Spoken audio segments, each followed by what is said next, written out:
C'est Kalara, l'hebdomadaire du monde judico-judiciaire qui nous l'apprend ce matin. Le Conseil constitutionnel Fouman Akam viole encore les incompatibilités après l'apparition de son nom dans une motion de soutien appelant à la candidature de Paul Biya à la présidentielle. Le sage de Ndonkol a présidé une session du conseil d'administration de l'université de Yaoundé 1 et donc Kalara parle du mépris de la loi. La réaction du chef de l'État est donc attendue suite à cette une de l'hebdomadaire du monde judico-judiciaire Kalara ce lundi 30 juillet 2018. Madame, Messieurs, merci infiniment à vous de nous rejoindre sur la télévision Equinox pour cette nouvelle aventure, cette nouvelle semaine avec 10-12 le Zénith, un début de semaine aussi qui se fait sur l'onction de toutes ces envies que nous formulons pour votre belle journée. Commençons par installer le panel de ce matin qui est habituel. D'abord vous, Charles Armel Mbachou, bonjour et bienvenue. Bonjour Monsieur Eric Fopoussi Negou. Bonjour à tous les téléspectateurs. Insécurité dans les zones de Lung, Pendia, une partie de Mbanga en ressortant par Ediki, Kompina, Nkapa, où des populations sont désormais obligées de fuir avec des attaques. Pourquoi le silence du gouvernement? Que fait le gouvernement? Autant de points d'interrogation que se posent désormais les populations riveraines aux zones anglophones. Également sur le plateau du 10-12 le Zénith ce matin, Madame, Monsieur Florazé, bonjour et bienvenue. Bonjour Eric Fopoussi, merci, bonjour à vous sur le plateau, bonjour à nos chers téléspectateurs. Je suis arrivée très tôt ce matin au boulot, justement avec un trafic qui n'est pas très touffu comme il y a quelques jours, et je parle au nom de toutes les populations de Bassa. Déjà la circulation est de plus en plus fluide, et puis ce matin dans le cadre de la revue des réseaux sociaux, nous allons revenir politiquement vôtre pour parler justement des élections présidentielles avec le SDF qui prône quelques recommandations et puis d'autres informations. Eric Fopoussi en complément pour faire le point pour cette journée. Et donc le SDF réuni en session extraordinaire samedi dernier pour son comité exécutif national. Le NEC du Parti de la Balance enjoint Elecam de retirer tous les bureaux de vote illégaux, notamment ceux des casernes militaires, du palais présidentiel et des palais royaux. C'est extrêmement grave puisque cela se passe en dehors du respect de la loi, du code électoral. On sait que le président Paul Biya a l'habitude de voter à l'école publique de Bastos. Donc, qu'est-ce qu'il y a de faire des bureaux de vote au palais présidentiel? En tout cas, le SDF reste très fort dans cette histoire et d'ailleurs a mis en place une commission spéciale pour continuer à mettre la pression sur les CAM pour que la loi soit respectée. Également sur le plateau ce matin, Bengal, bonjour et bienvenue. Bonjour Monsieur Fopoussi Negou, bonjour à vos chers téléspectateurs. Moi je m'offusque contre l'église évangélique du Cameroun et contre le collège Alfred Saker notamment. Ils étaient entretenus avec Moukoko Pizo quand il allait en évacuation sanitaire pour que le collège porte ce nom, où il a enseigné pendant plus de 25 ans, qu'on puisse y organiser ses obsèques. Il est mort maintenant. Et l'église évangélique où il a enseigné d'ailleurs à son université en Beau, Bandung, et le collège Alfred Saker ont refusé d'honorer ce digne fils du Cameroun qui a fait les belles lettres de cette église-là. Vraiment, les voix du Seigneur sont vraiment insondables. Merci l'église, les hommes de Dieu. Il faut dire que d'autres hommes de Dieu sont actuellement torpillés par ici et là par des personnalités politiques et publiques, notamment le cardinal son éminence Christian Toubi, mais également 3 autres religieux qui sont torpillés à travers leur annonce faite de la tenue en fin août prochain de cette conférence générale anglophone. Les mots sont très durs, il faut dire, contre cardinal Toubi après cette sortie médiatique du 25 juillet dernier. On ne peut qu'aujourd'hui s'en offusquer parce que toute initiative qui vise à consolider la paix, à notre avis, est une initiative louable et méritoire. On devrait plutôt se rassembler derrière ces personnes-là, pour les encourager à porter l'idéal de paix que nous voulons pour ce pays et qu'il reste un et indivisible. Les deux ne s'opposent pas nécessairement. Madame, Messieurs, merci infiniment à vous de renouveler votre confiance et de préférer la télévision Equinox. L'émission c'est 10-12 le Zénith, et pour ceux qui sont habitués du programme, ils savent que tout de suite et maintenant c'est le moment de l'histoire du jour qui est un driving apporté par Tendance Cugne, la voyageuse. Bonjour, bon début de semaine et bienvenue. Bonjour Eric, je salue tous ceux qui sont du côté de Niala-Chapelle. Vraiment, il y a eu un problème qui s'est passé là-bas très grave. Et alors à 18 h, il y a réunion familiale. On ne m'a même pas invité, mais je vais partir. Ma copine, Jolie Tienga, après Tongo, Jolie Tienga, c'est ma copine. Donc j'ai dit que on ne m'a pas invité, mais on va partir ensemble, maman. C'est un monsieur, un responsable, qui se plaint que c'est même quoi. Depuis les années, je ne peux pas mourir asphyxié. La vérité va triompher maintenant. Si tu continues à me servir encore comme si tu servais un bébé, tu n'as qu'à me dire. Si tu continues à me servir comme si tu servais un bébé, tu me dis, je prends ma décision, j'applique. Pour qui me prends-tu? Chez mes amis, quand j'arrive là-bas, je vois comment on le respecte. Comment on leur respecte en bon français, comment ils sont heureux, joyeux. Mais pour moi, ici à la maison, tu me sers comme si tu servais un inconnu. Quel manque de respect, ça, total. Fais moi, oriente-moi, je t'explique. Justement, je voulais servir un bébé. C'est ça que je voulais savoir. On le sert à 18 h, on le sert dans un petit plat, dans les bols en plastique. On lui donne la nourriture dans le kumbu. Il mange bien dans le kumbu. Mais le problème, c'est que quand madame lui donne la viande, c'est toujours 2 morceaux. Donc elle n'a jamais donné 3 morceaux de viande depuis des années qu'elle est mariée. Hier, il a dit qu'il ne peut pas mourir asphyxié. C'est pour ça qu'on a convoqué la réunion familiale. Je vais m'impliquer, donc tout le monde va être impliqué. Donc ça veut dire qu'il en a parlé à sa femme, qui a toujours commencé à continuer à servir. Plusieurs fois. Donc, et c'est sûr que ces morceaux sont même petits. Là, je ne sais pas, père maman.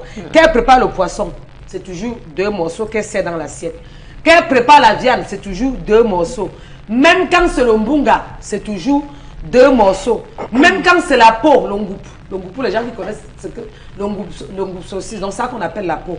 Même si c'est la peau, elle prépare toujours 2 morceaux. Même s'il vient avec un invité. C'est toujours 2 morceaux qu'elle sait. Il dit que quand il part chez ses amis, il voit comment on donne les 8 morceaux de viande, les 10 morceaux de viande. Donc ses amis sont bien, mais quand il demande à sa femme que ouais bébé, pourquoi tu me sers comme ça? La prochaine fois, sers-moi aussi beaucoup, je rationne beaucoup. Elle dit que oh, je devais te servir comment? Moi je donne aux enfants 1 morceau, à toi je te donne 2 morceaux.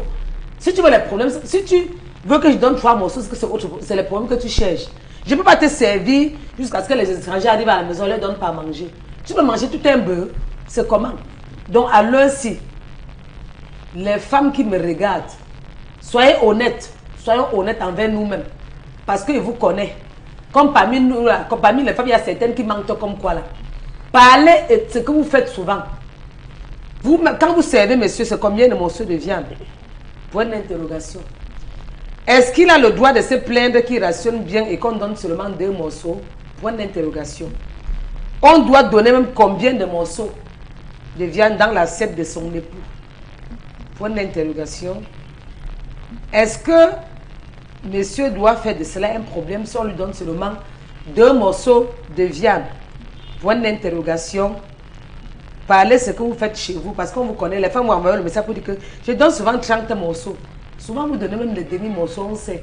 Souvent vous donnez même sans rien. On sait. Eric, je te passe la parole et je vous reviens bientôt. Sincèrement, quand j'entends une telle histoire, j'ai envie de sourire parce que clairement, il y a des histoires de morceaux de viande. Ça relève vraiment, comment dire ça? Vous savez, il y a la pyramide de Maslow, hein, et cette pyramide déjà établit les besoins de l'homme par rapport à ses désirs. Et là, vraiment, je veux dire, c'est les désirs les plus bas, hein, alimentaires. Les plus, je veux dire, un homme qui se plaint pour ça, franchement, il faut un tout petit peu élever le débat, il faut un tout petit peu se placer au-dessus de la mêlée, parce que ce n'est pas une question qui doit pouvoir créer des conflits dans les couples pour peu qu'on sache prendre des distances avec certaines situations qui semblent à un moment donné rédhibitoires. On va pas imaginer un Bob Bengan ou bien un Chalamem Bachou, du haut de son pédestal, venir discuter les morceaux de viande, que je veux 3, 4 morceaux de viande. Si vous voulez quelque chose que vous décidez que vous en voulez, c'est chez vous. C'est ça la question. Bon, maintenant, puisque ça pose problème, puisqu'on en parle ce matin, pourquoi pas essayer de voir quel type de principe on peut dégager de l'histoire de ce matin. Le principe serait peut-être aussi de voir quel est le niveau de revendication que certains hommes peuvent avoir dans leur foyer. Et donc, dans cela, on pourrait mettre une revendication comme celle du nombre de morceaux de viande qu'on doit pouvoir manger. Vous voyez, j'ai un peu de la peine à en parler parce que ça me paraît un tout petit peu vraiment minime comme problème. Alors, Florazé, je vous pose la première question ce matin. La réaction de cet homme-là, vous pensez que ça résulte de quoi? Pardonnez-moi. Voilà, c'est un peu compliqué parce que on a affaire peut-être à un homme qui a un regard sur tout, Eric Fopoussi. Vous voyez, j'ai du mal à m'exprimer parce que peut-être que les hommes également, on les retrouve déjà dans la cuisine, mais pas peut-être à compter les morceaux de viande ou de poisson. Maintenant, si un homme se lève ayant fait un cas ce matin, c'est peut-être parce que il a constaté que peut-être la cuisine n'est pas bien faite, le rangement n'est pas bien fait, etc., etc., etc. Donc maintenant, je viens pour dire que déjà ces morceaux, puisqu'on en parle ce matin, est-ce qu'ils sont tout petits, est-ce qu'ils sont très... Parce que moi, je vous dirais que 2 morceaux, c'est suffisant. Parce qu'il y en a même qui n'arrivent pas à terminer.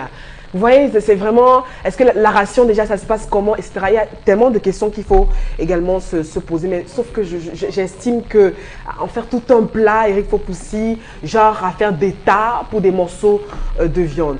Par ailleurs, il peut demander peut-être à sa femme s'il a un homme constant et, j'allais dire fidèle, s'il a un homme constant à la maison, ça veut dire qu'on peut instituer le dîner du soir, c'est-à-dire le repas du soir qui se fait avec tous les membres de la famille. Ça veut dire madame, elle sert, on a de grandes terrines, kumbo si vous voulez.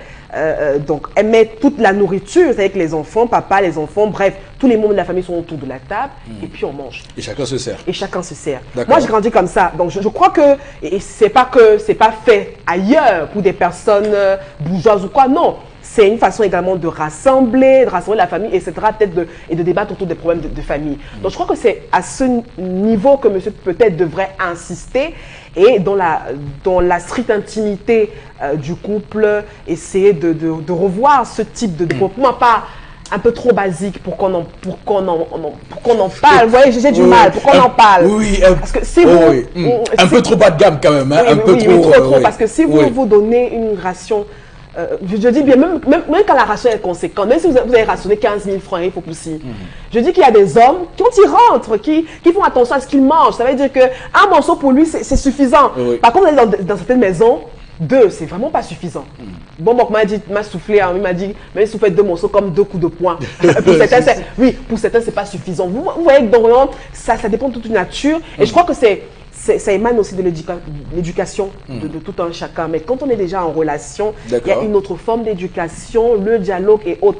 Mais vous voyez, puisqu'on est en Afrique, je crois qu'on va me déballer tous ces termes ce matin, comme quoi l'homme c'est le ventre et le bas-ventre. Du coup, il doit insister sur les morceaux de viande. Bon, je laisse les Chalamais peut-être s'exprimer. Alors, Bobo Bengan, c'est à vous que je m'adresse pour la deuxième prise de parole ce matin. J'ai du mal à croire que le réel problème de ce foyer, de ce couple-là, soit autour de cette histoire du nombre, de la quantité de viande dans la soupe.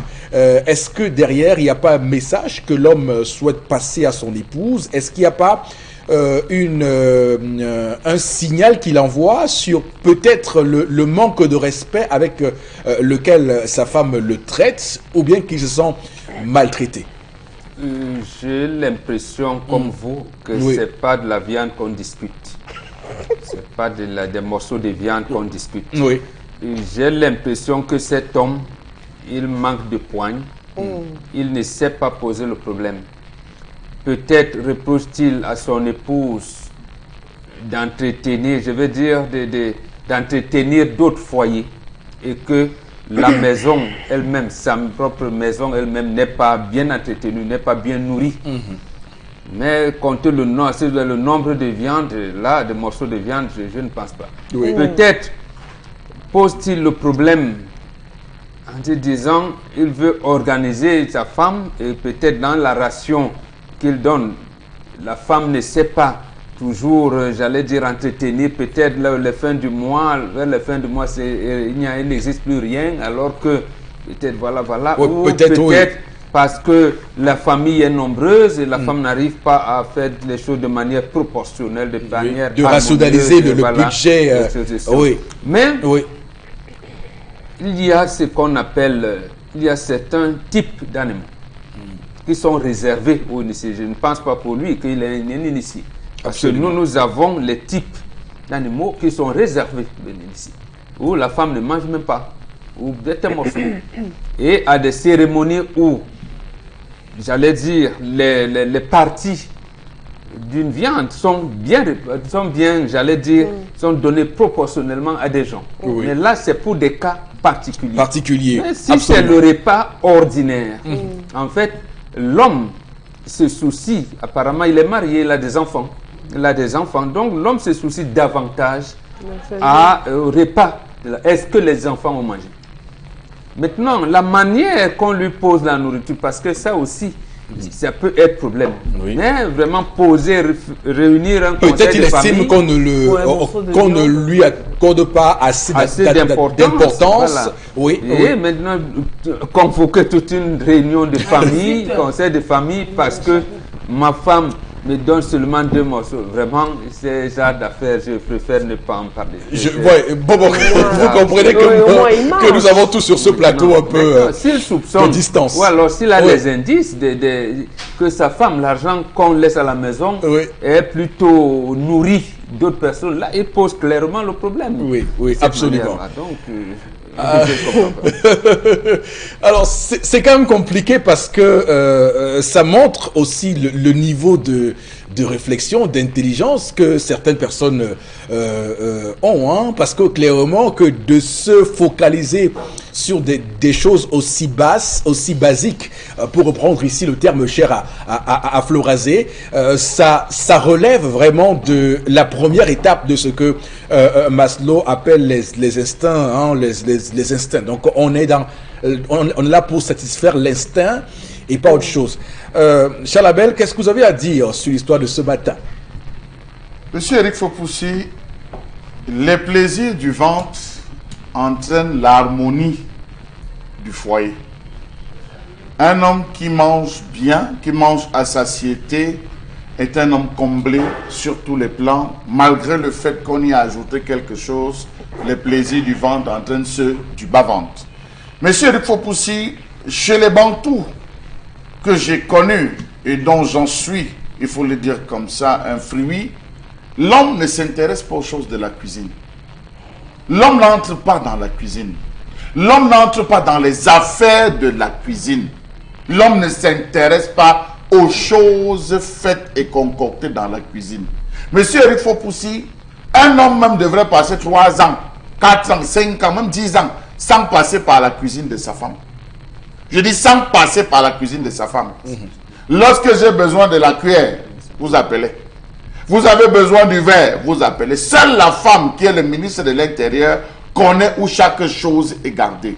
Monsieur Eric Fopoussi, vous n'allez pas apprendre à une femme comment gérer son foyer. Si elle a décidé que son mari a un poids, si elle a décidé que son mari doit être au régime, et encore que ça date, ce n'est pas une affaire qui a commencé récemment. Depuis qu'il connaît la femme, elle a toujours eu à mettre 2. Donc j'estime que cet homme n'a rien à faire que d'aller s'occuper. J'aime beaucoup votre approche, hein, l'approche du régime, oui, parce que ça peut être aussi une explication à cela. Donc la femme veut mettre son mari peut-être au régime et l'homme s'en repose. Donc j'estime que un homme vrai ne devrait pas s'intéresser aux affaires de la cuisine. Vraiment. Oui, absolument. Il ne devrait pas s'intéresser. Et autre chose, on ne critique pas la cuisine d'une femme.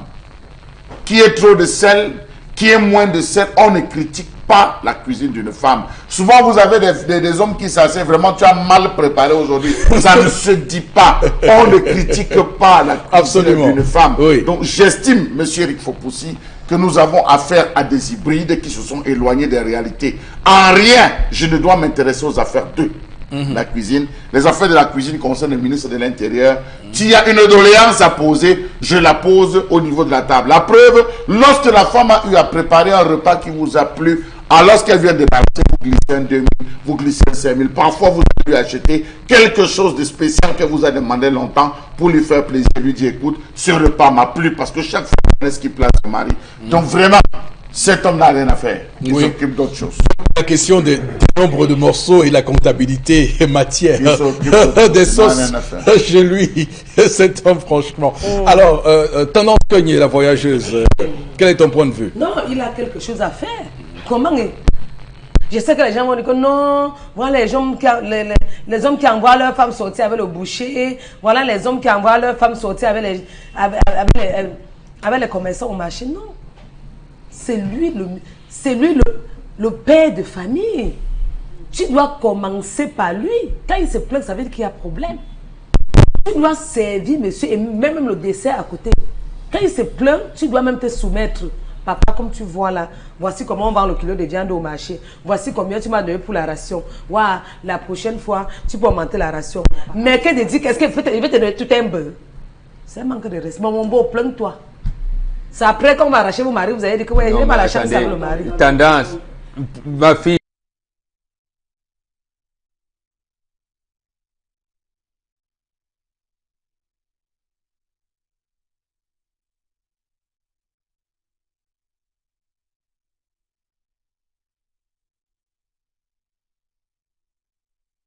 Même un fou, on prend soin de lui. Quand il se plaint, concentre-toi, tu causes avec lui, tu veux qu'il te donne la nourriture comment désormais. C'est facile que de rester à faire comme si c'était le bras de fer. Quand il va là ailleurs, on va lui donner les 15 morceaux de viande, c'est comme ça qu'il va commencer à te regarder comme le fantôme. Donc, tendez bien vos tympans. Conseil de Tendance Cogné. Tu as la chance d'avoir un mari même qui mange. Hey, maman, quand un homme mange, tu peux facilement l'avoir et le prendre. Donc, quand un homme a la petite de manger, tu prépares comme ça, il mange, il est concentré, ça veut dire qu'il y a l'amour. Et comme il se plaint là, il faut te mettre au pas. Arrange ça vite. Parce que comme j'arrive à la réunion à 18h là, c'est pour gâter. Ce n'est même plus. Je dis que c'est pour te dire, tu fais comment? Désormais, tu donnes 3, 4 ou 5 morceaux, ou tu ne donnes pas, c'est pour détruire le soir. Oui, mais on peut te donner 5 morceaux, mais on les coupe comme les billes.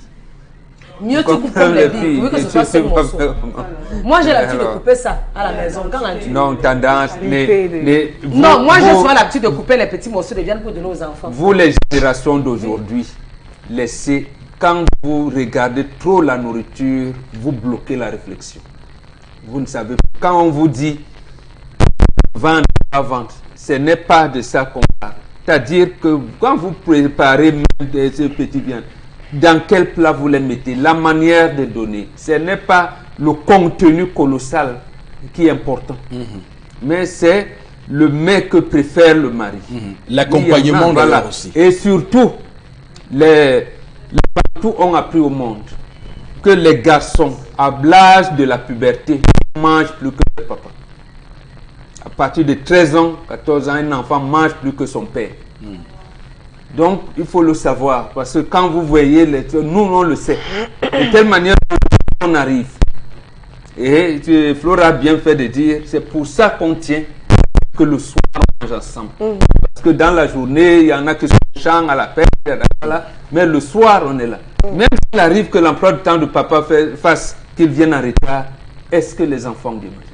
Ils regardent un peu. Et vous avez l'habitude de me dire ici, quand on accouche, on ne mange plus. Je ne refuse pas un bonbon. Voilà, donc, cet homme qui s'occupe de nous conduire, morceau de viande, vraiment. Non, regarde. Moi, je le moi aussi, je viens à Yala. Si tu parles là-bas le soir pour gâter moi, je vais dire à cette femme-là de me maintenir.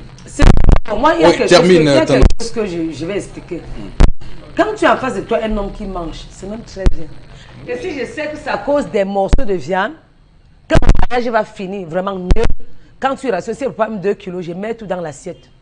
Tu rationnes tous les jours. Si tu rationnes bien, pourquoi tu ne dois pas manger bien? Mais si tu rationnes petit, je peux te donner si c'est petit. Mais si tu rationnes bien, tu as le droit de manger chez toi comme il se doit. Je n'ai pas besoin d'envoyer mon homme aller manger chez une petite ou aller manger au restaurant parce qu'il n'est pas rassasié à la maison, non. Tu vois une femme qui porte un gros combo. Elle dépose sur la table avec 2 maigres morceaux de viande. Non, quand même, de qui se moque-t-on? Quand même, il a le droit de se plaindre, c'est pour te demander d'aller opter, c'est pour te mettre au pas. L'autre même ne se plaint pas. Hein. Il ne se plaint pas, tu constates que par son comportement. Donc quand il se plaint, ça veut dire que c'est au nom de l'amour qu'il se plaint. L'autre comme ça ne se plaint pas, il rentre à la maison, quand il veut, il n'a plus le compte à te rendre. Ça prouve que tu as faussé quelque part. La parole de tendance, c'est que si quelqu'un donne sa ration, il mange comme il se doit. Mais ses amis vont dire quoi? Donc tu vois, demain quand mon mari va se gâter, il va dire que hey, elle pouvait durer en mariage. Une fille qui a passé sa vie à donner que 2 morceaux de viande demain. Il y a même les problèmes de la honte. Tu passes à haut comme ça, dis que maman, son mariage a été fini parce qu'elle donnait que 2 morceaux de peau à son mari, non. Je veux qu'on dise que son mariage est fini parce que son mari découchait, son mari la tapait tous les jours, elle a fui la mort. Mais pas dire que le mariage est fini à cause des morceaux de viande. C'est le problème de la honte là-bas. Enlevez la honte sur vous. Si je manque, tu dis qu'elle manque, Flora, ou je laisse. D'accord. Non, Alors, on va prendre tout de suite les différents messages Florazé et on passera à autre chose. Je vous en prie. Même si je voulais rebondir sur, vous rebondirez plus tard sur ce que Chalamel a dit. Oui, s'il vous plaît, il faut pousser. En 30 secondes, s'il vous plaît. S'il vous plaît, en 30 secondes. Vous rebondirez après les messages, je vous promets. C'est promis. Oui, vous aurez. Oui, après. Vraiment, parce que la question de la femme. Non, vous aurez l'occasion. Ça m'intrigue vraiment. Et puis, je voulais tout de suite rebondir sur ce que Chalamel a dit. Mais je vous écoute, Eric Fopoussi. Je vais continuer. Alors, parce que la femme n'est pas que faite pour la cuisine. L'homme également peut se retrouver à la cuisine. Là, vous êtes toujours alors, le monsieur pleure, sans doute son repas intime. Oh. Il y a d'autres problèmes sous ce problème, cette histoire de morceaux de viande. Le monsieur ne fait pas de bien à sa femme. Hein, peut-être raison pour laquelle elle réussit. Elle agit ainsi. C'est assez inquiétant puisqu'une femme doit servir son mari dans une grande assiette. Et c'est à lui d'en prendre à son aise. La priorité pour une femme, c'est son mari. Elle doit bien servir son mari. Si une femme n'arrive pas à entretenir le ventre, qu'il fera à sa place. Et autre SMS, c'est vraiment ridicule de la part de l'homme de se retrouver en cuisine. Manuela Ankonsala qui réagit. Autre réaction, l'homme en question n'a plus sa place de chef de famille. Il ressent mal le problème. On dirait qu'il y a un problème de leadership dans cette famille. Autre réaction, l'homme a beaucoup à faire à la cuisine, même faire le repas également, pourquoi pas. L'équipe, l'homme, c'est pas forcément qu'on doit donner plusieurs morceaux à l'homme, peu importe la ration, l'homme doit bien manger. Je pense que cet homme peut avoir raison, hein, dans le cas où il a rationné avec cher pour sa femme. C'est Benoît qui réagit. Autre réaction. Et un dernier message avec vous, oui. Je trouve que si les 2 morceaux de viande sont consistants, sont consistants, oui. La femme a raison parce que l'homme l'a fait parce que il a vu que chez ses amis, ils ont des 6 morceaux, mais il oublie que les 5 doigts de la main n'ont pas la même, sont différents, n'ont pas la même taille. Je crois que c'est ce que le message veut dire. Alors Florazé, je vous donne dans les 30 secondes tout de suite. Non, vous savez, Eric Fopoussi, la question de la cuisine, non. Parce que quand Chalamel dit 10 ans, 15 ans et tout, vous savez, il faut qu'il y ait une sorte de complémentarité entre les couples. Je dis qu'on a du mal à s'exprimer aujourd'hui par rapport à la question à cause des morceaux et autres. Mais l'homme également, comme mon classique bien dit, quand il demande est-ce que les enfants ont bien mangé, ça va aussi plus loin. Ça veut dire qu'à un moment donné, quand madame est défaillante, monsieur peut entrer à la cuisine et faire le repas pour les enfants. Non. Ça veut dire que, vous voyez, donc ça veut dire qu'il peut y avoir des circonstances atténuantes. Bon, madame peut être malade, accident, je dis n'importe quoi. Ou monsieur, et je vais être, et ça ne veut pas dire qu'à ce moment, et ça ne veut pas dire qu'à ce moment, il faut pousser, ça cloue l'homme, ça gâche son orgueil, ou ça fait de lui un sous-homme. Voilà. Vous comprenez pourquoi je ne souhaitais pas que vous fassiez avant les messages, parce que ça créerait un débat, et on n'en finirait pas sur ce plateau. Madame, monsieur, tout de suite et maintenant, voici la suite du 10-12, le Zénith.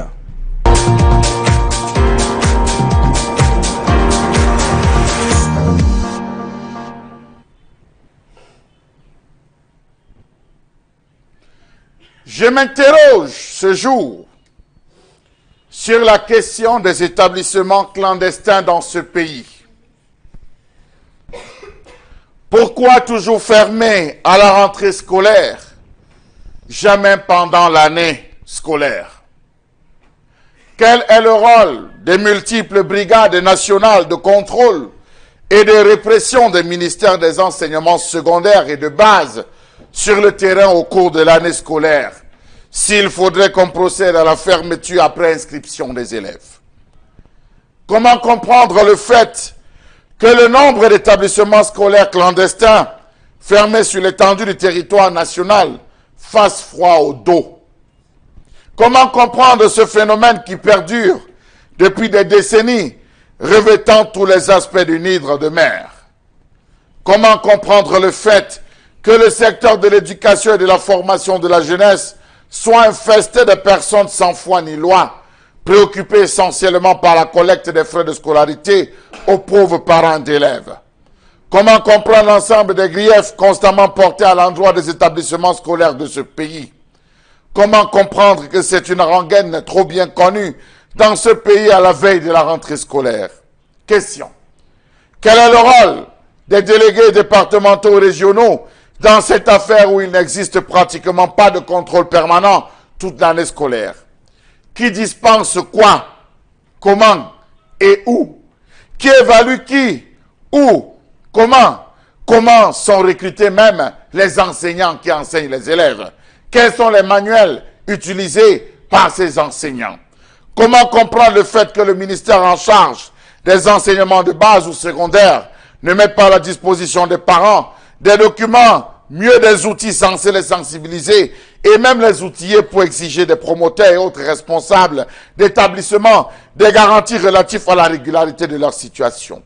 Comment comprendre le fait que les populations déjà abandonnées par l'État ne sont pas mises à contribution pour dénoncer toute activité scolaire suspecte dans leur voisinage? Est-ce donc à dire que chaque année, des établissements scolaires voient le jour, ou alors c'est une sorte de chasse gardée pour les ministres de cette République? Ne jamais donner les agréments, organiser des fermetures pour pouvoir collecter des sommes. Comment comprendre le fait que ces établissements soient juste fermés sur du papier sans aucun suivi? Comment comprendre que les mêmes noms reviennent tout le temps? Oui, comment comprendre cette multiplicité de griefs?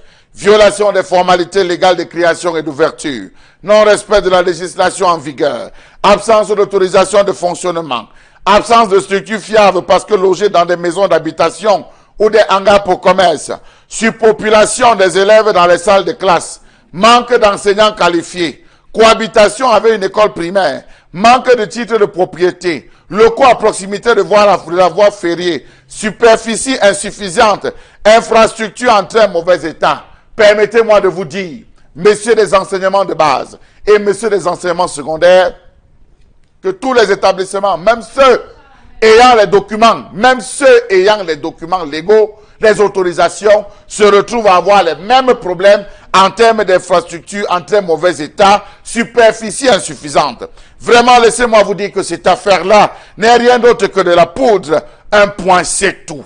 Faites le tour de ceux autorisés, vous verrez qu'il n'y a aucune différence. Les griefs sont les mêmes. Rappelons-nous qu'en 2014, les établissements fermés culminaient à 85. En 2015, ils étaient au nombre de 263 clandestins.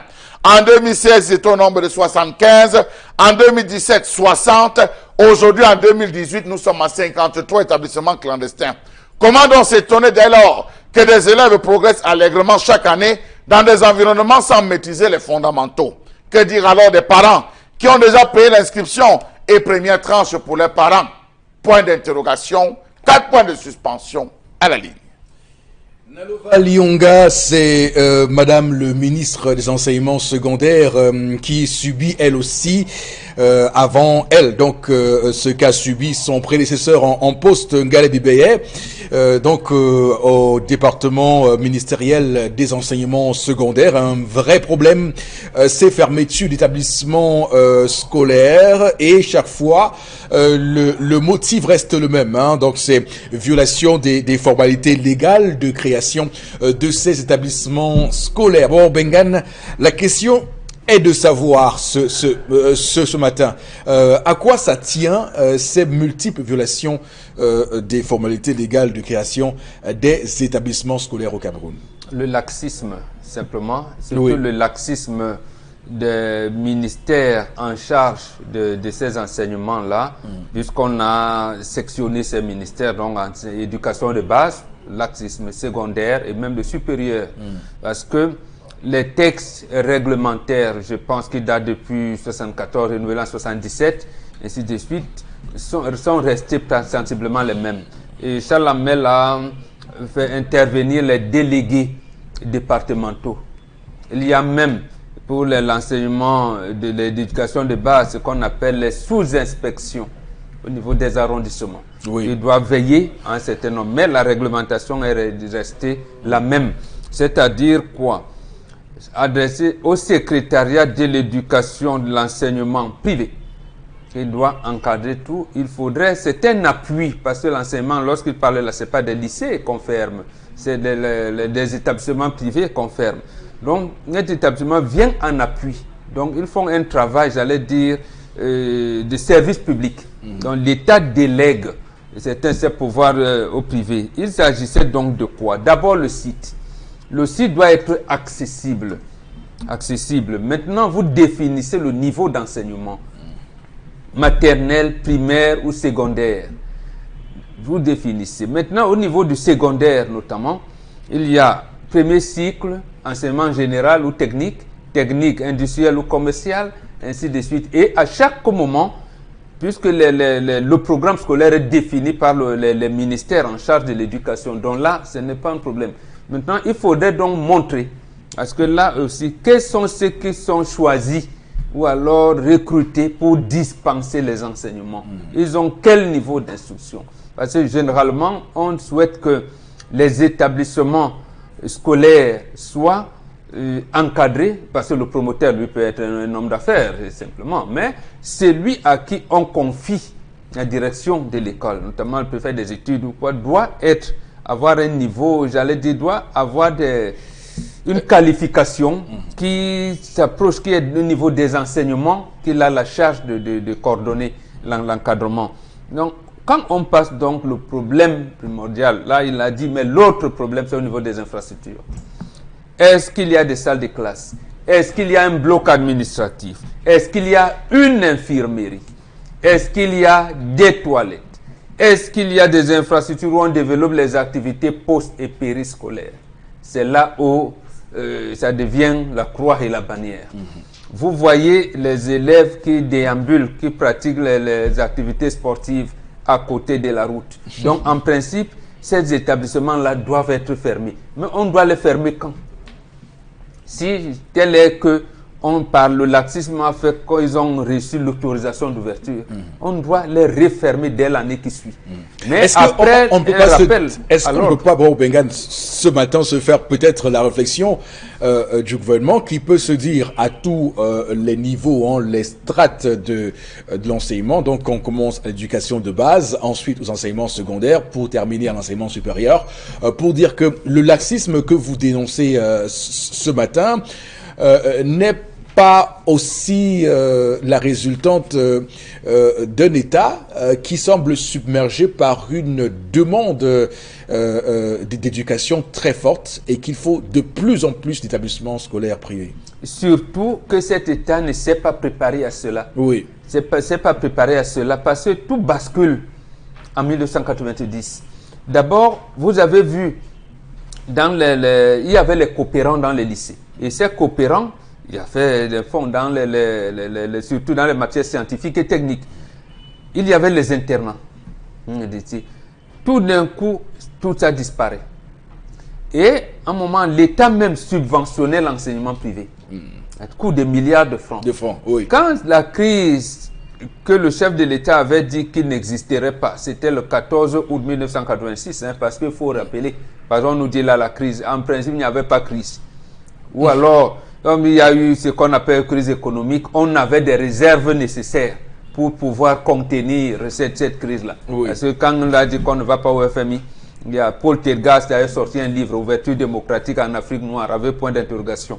pour le cas du Cameroun, il avait dit qu'on avait une réserve de 900 milliards dans un compte privé. On ne sait pas. À Yaoundé, on n'a jamais contesté cette information. Bon, revenons à cela.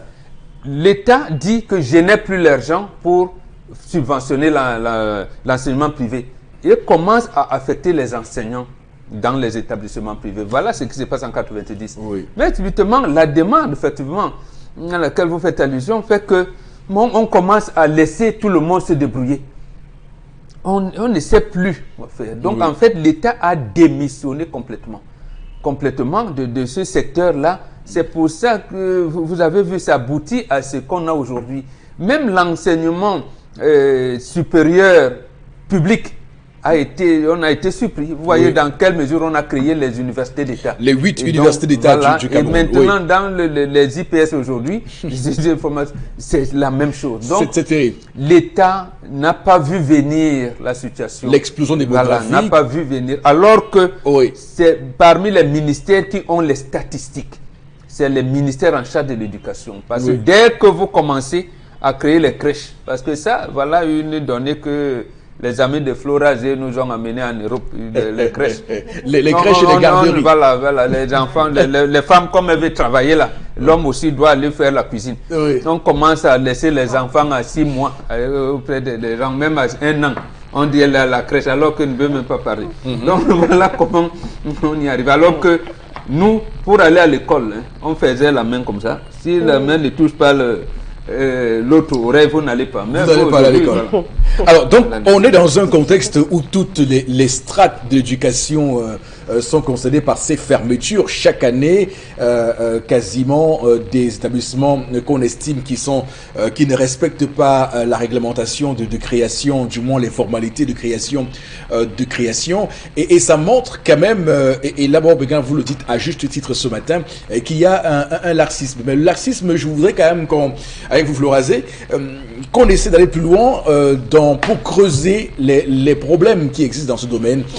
Vous pensez qu'il y a quel autre problème à quel niveau? Non. Déjà, il y a un problème au niveau des chiffres, Eric Fopoussi, des statistiques. Je me rappelle, l'année dernière, on avait réussi à prendre 60 établissements. 75. Établissements. 75 en 2016, 60 en En 2017. Mais attendez, et puis cette année, on revient avec 53, je crois bien. Mais l'année dernière, justement, il y a des établissements qui avaient été sommés de fermer et tout, mais qui ont exercé normalement. Et je dis qu'on a eu des élèves même qui se sont plaints d'un nombre d'incompatibilités, notamment des élèves en classe d'examen qui n'ont pas pu composer Eric Fopoussi parce que l'argent des dossiers était monté, descendu. Bref, vous connaissez tous les tripatouillages qu'il y a autour. Donc ça également, ça pose une question. Donc, peut-être faut dire de que qui se ces moque-t-on? chefs d'établissement devaient dire aux parents d'élèves qu'ils ne sont pas autorisés à présenter Par les exemple. examens, les enfants aux examens officiels. Et puis qu'on continue aussi de publier de façon officielle, vraiment à travers même des campagnes. Parce qu'à là où et Charles Amel l'a noté dans sa chronique, c'est-à-dire que les parents doivent savoir quel est l'établissement qui est clandestin, qui ne sera pas à même de donner l'éducation qu'il faut aux enfants. Mais quels sont ces établissements scolaires? Est-ce les 53 qui ont été délimités? Est-ce qu'il y en a encore? Moi, je dis oui, Eric Fopoussi. Faites seulement le tour de vos différents arrondissements. Vous allez dans des quartiers, vous trouvez des établissements qui exercent avec un bon nombre d'élèves, d'enseignants et autres.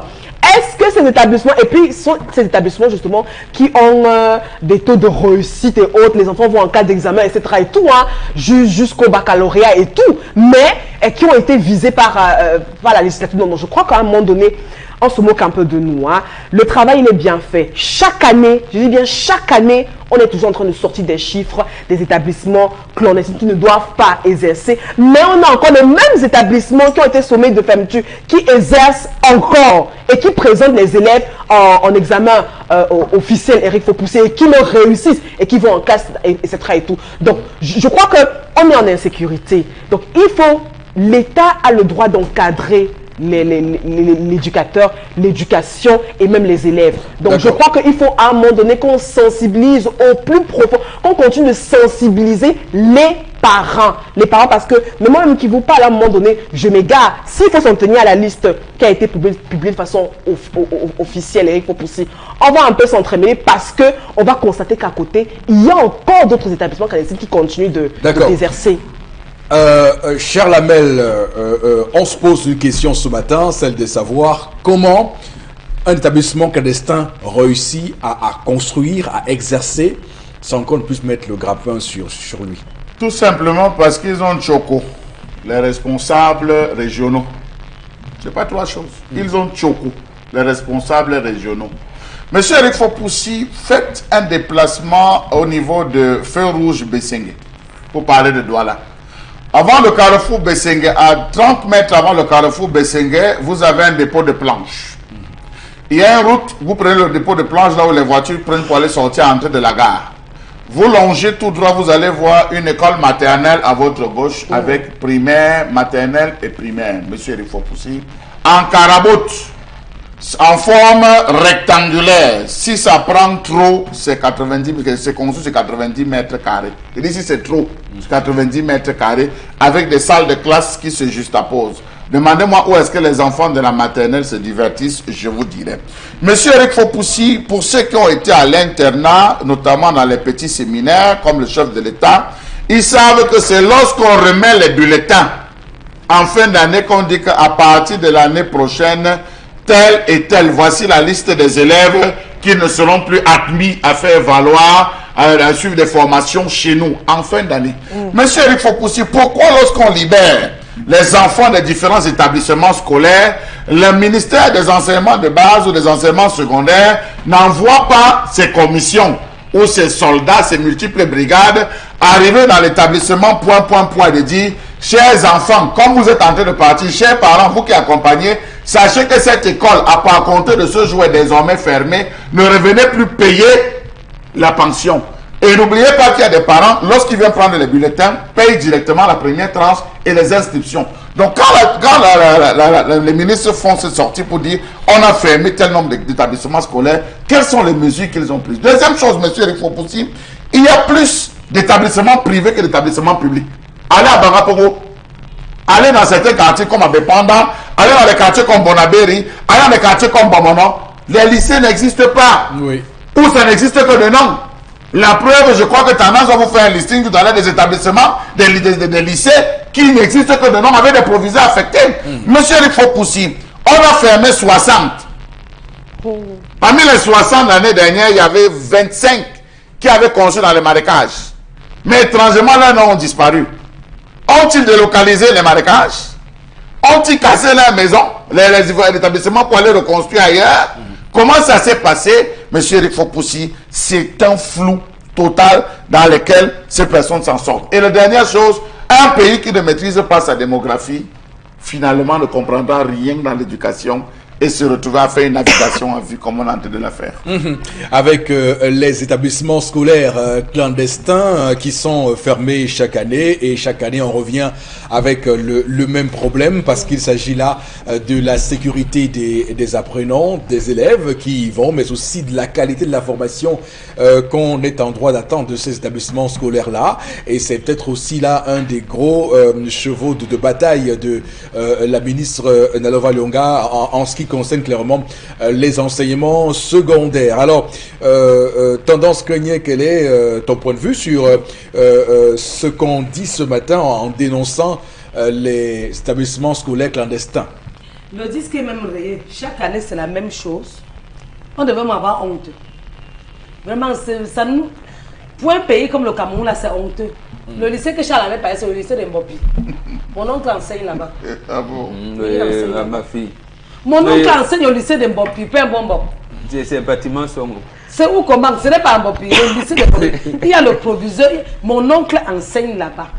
Donc vous allez passer le temps à mentir aux gens. Vous mentez même. Mon frère, vous croyez que tous les Camerounais sont les aveugles? Nous ne sommes pas les aveugles. Maintenant, c'est que quand vous fermez, on est au courant. Mais quand vous ouvrez, personne n'est au courant. Donc le business que vous faites derrière, là, un jour, la vérité va triompher. Ce qu'il faut faire, vous ne faites pas. Ce qu'il ne faut pas faire, c'est où vous faites. Vous vous moquez de qui? De moi? J'ai déjà parlé jusqu'à les rires veulent me tuer. Regardez une petite fille comme moi. Les rides sont en train de me finir sur le visage, il ne comprend rien. Tu vois comment il a perdu le poids, Eric? Les Camerounais me font perdre le poids. Je vous dois quoi? Je vous ai fait quoi pour mériter tout ça? Ils ont des problèmes, ma fille. Qu'est-ce qu'il y a que je vous parle pour le comprendre? Toi, tu les écoutes, ils ont des problèmes. Je David doit parler à qui? Vraiment, tous les jours, chacun me dit sa part. Les gens m'appellent. Les gens m'appellent parce que ayez même pitié de moi.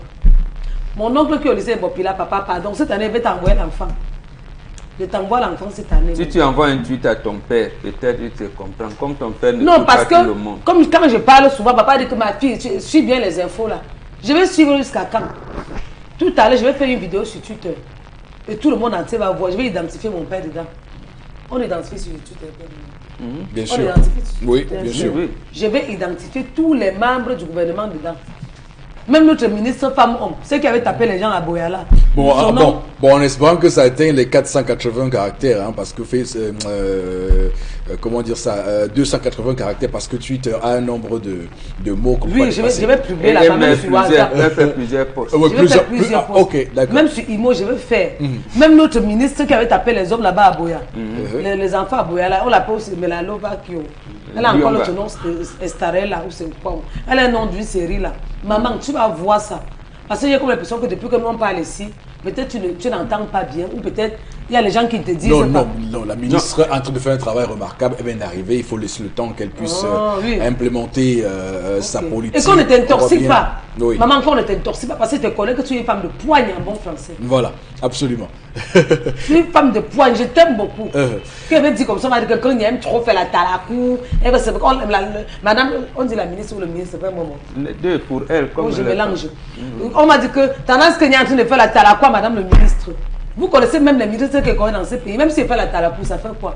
Je vais faire. Mais surtout pour une ministre qui travaille bien. Oui. Il n'y a pas de mal à dire je vais te faire la talakou tous Madame les jours. Lyonga Nalova travaille très bien. Oui. Tout récemment, on l'a vu avec les sanctions prises contre ces différents agents dans l'enseignement secondaire qui faisaient des choses, des ravages. Donc, ça montre qu'il y a une bonne volonté de faire. On va laisser qu'elle travaille. Elle est en poste seulement depuis le 2 mars dernier. Donc, il faut laisser qu'elle travaille. Et Mais sa il première ne faut rentrée pas qu'on scolaire. l'intoxique. Parce Voilà. qu'on connaît les Camerounais. Quand tu vas travailler bien mal, les gens vont chercher à être amis avec toi pour gâter ton travail. Fais tout, ton cœur doit être tout dur comme pour l'homme.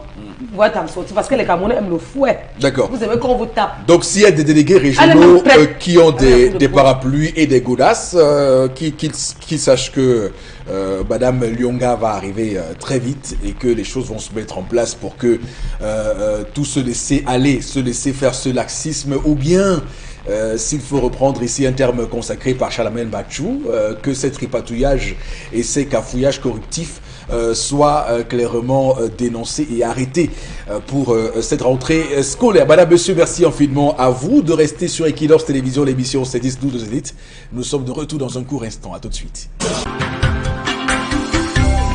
Retour sur le plateau du 10-12, le Zénith. Madame, messieurs, merci infiniment à vous de faire confiance à Equinox Télévision. Et pour cette deuxième partie, comme chaque matin entre 10h et 12h, nous allons entamer avec quelques messages que vous nous envoyez, mais également nous allons rapidement embrayer sur la revue des réseaux sociaux qui sera très riche et très dense, je vous préviens déjà. Alors, Florazé.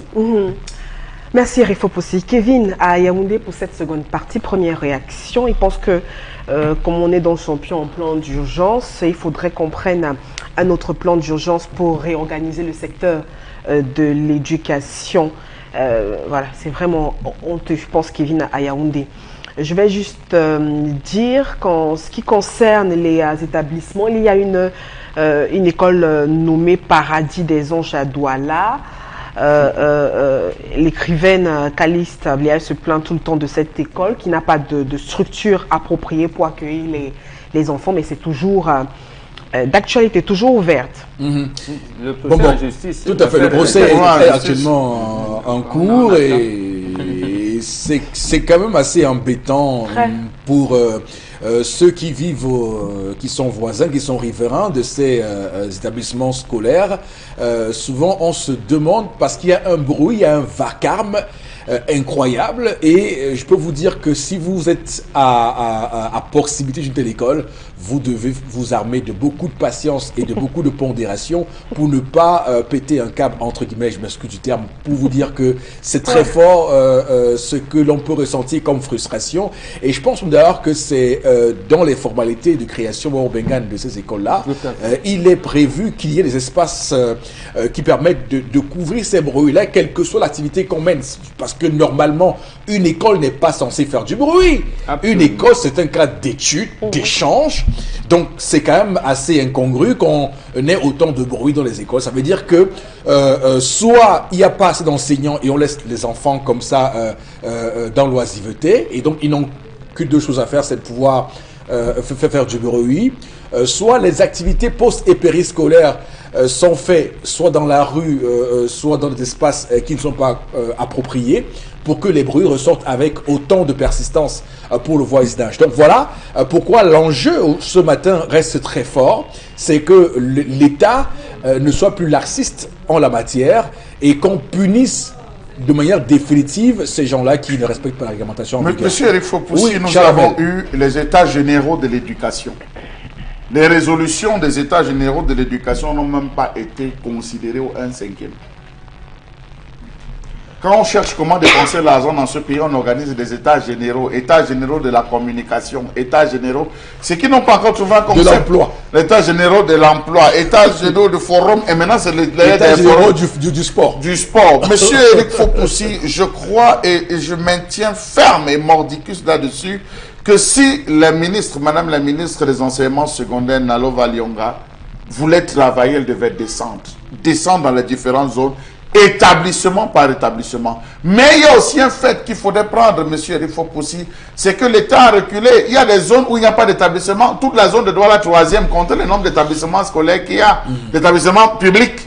Vous allez vous rendre compte que c'est le privé qui a pris l'espace. Nous, on attend depuis qu'on procède à l'homologation des prix. Monsieur Eric Fopoussi, dans le secteur privé. Vous n'allez pas me dire que pour payer la maternelle, vous payez la maternelle à 200 000. Vous regardez les locaux là, vous payez même 200 000. La qualité d'eau, la prise en charge des enfants. Mais vous, on paye 200 000. Et madame le ministre là est dehors. Vous avez des établissements à Bonabéry. Vous descendez à Bonabéry, on vous dit que la pension là-bas c'est 162 000. Qui enseigne? Aucun d'eux n'a le diplôme. Aucun d'eux n'est sorti de l'école. C'est les cousins, les frères du promoteur qui se retrouvent. Mais il faut qu'on arrête ça. Vous parlez d'établissement scolaire à Douala. J'ai été, moi, témoin il y a quelques jours d'un établissement scolaire où je suis allé. Il y a une broussaille énorme. D'abord, première chose, les classes sont construites en matériaux provisoires. C'est où, monsieur Eric Fopoussi? Je ne vous dirai pas où ça se trouve. Pardonnez-moi. Mais il y a des herbes, première chose. C'est-à-dire, le réflexe que j'ai eu, c'est de dire, mais si un serpent sort de la broussaille et cause un incident irréparable à un enfant dans ce stade de classe, qu'est-ce qu'on va dire? Qu'est-ce qu'on va dire? L'infirmerie n'existe pas parce que j'ai fait l'effort de faire. Les enfants sont assurés. Les enfants sont assurés. Les parents payent l'assurance pour les enfants. Non, je veux dire, quand on construit les salles de classe, on doit faire l'effort de les rendre hermétiques, de les rendre fermés. Qu'est-ce qu'il y a de construire avec des planches et de les espacer et qu'un enfant est dans une classe et ses pieds se retrouvent à l'extérieur de la classe? Non, sincèrement, il faut qu'on soit sérieux dans ce pays. C'est un établissement où il faut passer par le marché. Je veux dire que le marché est carrément devant l'établissement. Ça veut dire qu'il faut filer. Il faut faufiler. Il faut faufiler. Sainte-Agnès. Il faut faufiler pour aller. Non, mais c'est la réalité. Monsieur Eric Fopoussi, nous ne sommes pas ici là pour faire la langue de bois. Disons les choses telles quelles. Si madame le ministre, vous l'avez applaudi tout à l'heure, elle travaille bien, vous êtes tendance. Qu'elle travaille bien, elle est ceci. Madame le ministre, pour moi, vous ne travaillez pas. Descendez, fermez ces différents établissements. Vous voyez ici à Bépan, monsieur Grand Moulin. Grand Moulin, il y a combien d'établissements à Grand Moulin? Vous voyez les enfants sortir tous les jours avec les tenues rouges, avec le professeur qui est sur la route, en disant aux enfants, restez sur la chaussée, restez en file indienne, à laquelle marchez tout doucement. Monsieur, il faut pousser, arrêtons ça. Vous avez l'établissement ISB, où les élèves disputent avec les enfants du secondaire. Vous avez l'école de... Mais attendez, il faut dire les vérités, les enfants vont le sport où? Alors, première chose, ça c'est pour la défense de Madame Nalova Lyonga. Elle est en poste depuis seulement le 2 mars. Donc, En septembre prochain, ce sera sa première rentrée scolaire. Mettez devant votre nous pupitre, mettez le pupitre que porte-parole de Nalova Leonga. Je ne suis pas son Mais vous porte-parole. attendez les premières rentrées. Mais mars, ce que je dis. avril, mai, juin, juillet, août, ça fait 6 mois, monsieur le beaucoup de choses, on peut... Merci beaucoup, Flora. Non, On ne peut pas. quand même. Elle est venue, il fallait préparer les examens officiels. D'abord, elle a pris l'année scolaire en cours. Gérer l'examen, est-ce que l'eau va couler? Est-ce que les gens vont composer dans... Est-ce que avec ce que Flora a développé tout à l'heure, il y a l'OBC qui ces établissements qui étaient clandestins, mais qui ont envoyé il y a les l'office du enfants. baccalauréat. Vous voulez que vous supplanter l'office de baccalauréat? Non, mais justement, puisqu'elle dit maintenant que Mais c'est la dorénavant, tutelle. il faudra envoyer C'est la l'argent de tutelle manière de l'office. électronique. Ah, C'est ça. elle qui supervise. Ça, tout c'est une réflexion. Nous, on a besoin de sécuriser la pensée, le donc- cerveau. Parce qu'un enfant bonbon, c'est comme est comparable à une feuille blanche sur laquelle on écrit avec du stylo. Oui. On ne s'amuse pas avec ce qu'on va mettre dans Je les suis cervelles. d'accord avec vous, Charles Amel, mais quand vous dites Nalova, moi, c'est sa défense que j'ai prise là, pour le cas précis. Maintenant, qu'elle nous dise, elle a sorti une soixantaine, lycée de soixantaine. 53, bon. Voilà, 53. Qu'elle est ferme, effectivement. Et que les parents sachent que ces établissements sont fermés. Et même si on inscrit les enfants, ils ne seront pas amenés Voilà. à présenter les examens officiels. D'accord, tendance. Mais, je sais que quand elle veut parler, les gens m'ont dit que c'est celui qu'elle a vu tendance. C'est celui qu'elle t'a vu. Même si elle me voit.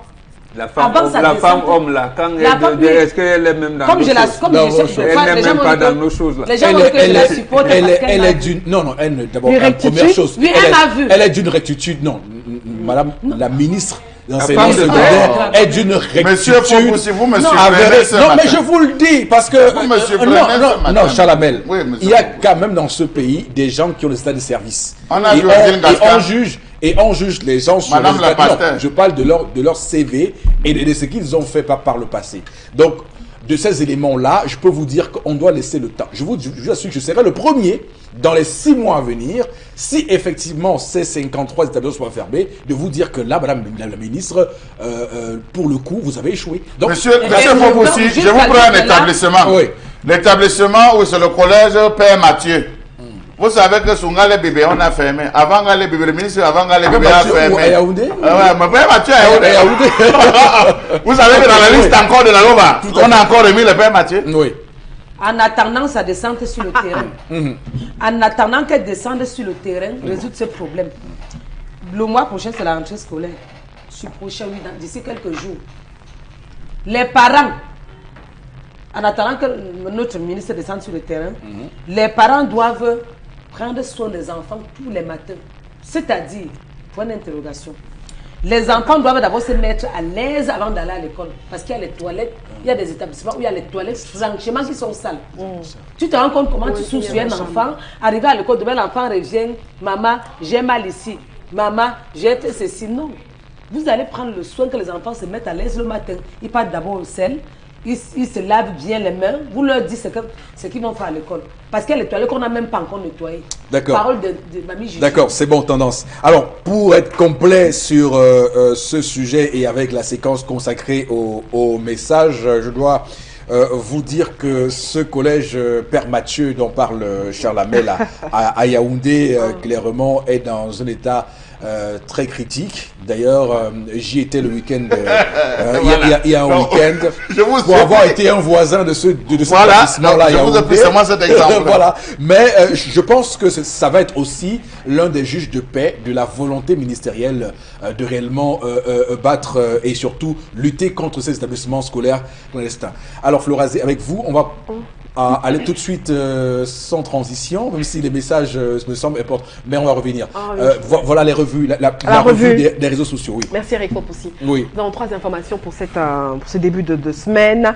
Alors nous parlons notamment de cette polémique aussi qu'il y a autour de la conférence sous le dialogue de la crise anglophone. On le rappelle, initiée par le cardinal Christian Toumi. On rappelle que les chefs religieux donc appellent le pouvoir central à ouvrir dans l'urgence un dialogue dans la perspective aussi de trouver donc des solutions à la crise qui s'enlise, on le rappelle, au jour le jour dans les régions du sud-ouest, nord-ouest du Cameroun.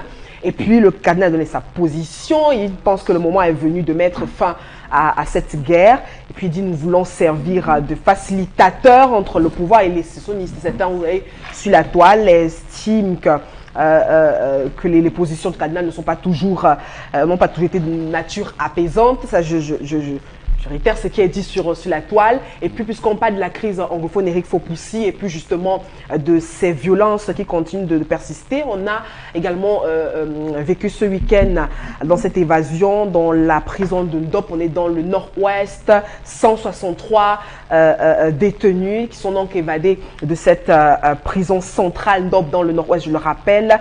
Et puis, c'est en but à des revendications de sécessionnistes. Hein. Ils sont donc évadés dans la nuit de samedi à dimanche pour revenir sur les faits. Et puis, selon le préfet de Ngoke Tunja, il s'agissait justement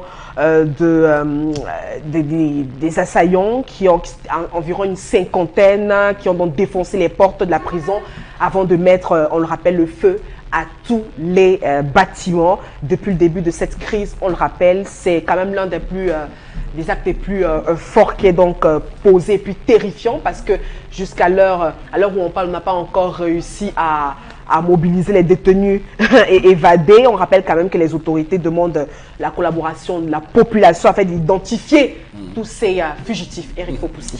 Alors, c'est bien que vous ayez cumulé les deux informations ce matin, parce qu'on a souhaité montrer à ceux qui nous regardent sur Equinox ce matin que pendant que les gens s'écharpent sur l'opportunité ou non de la tenue d'une conférence générale anglophone, sur le terrain, il y a un réel problème. Et c'est ce qui se passe dans ce pays. À un moment donné, les gens s'érigent en combattants anti-action.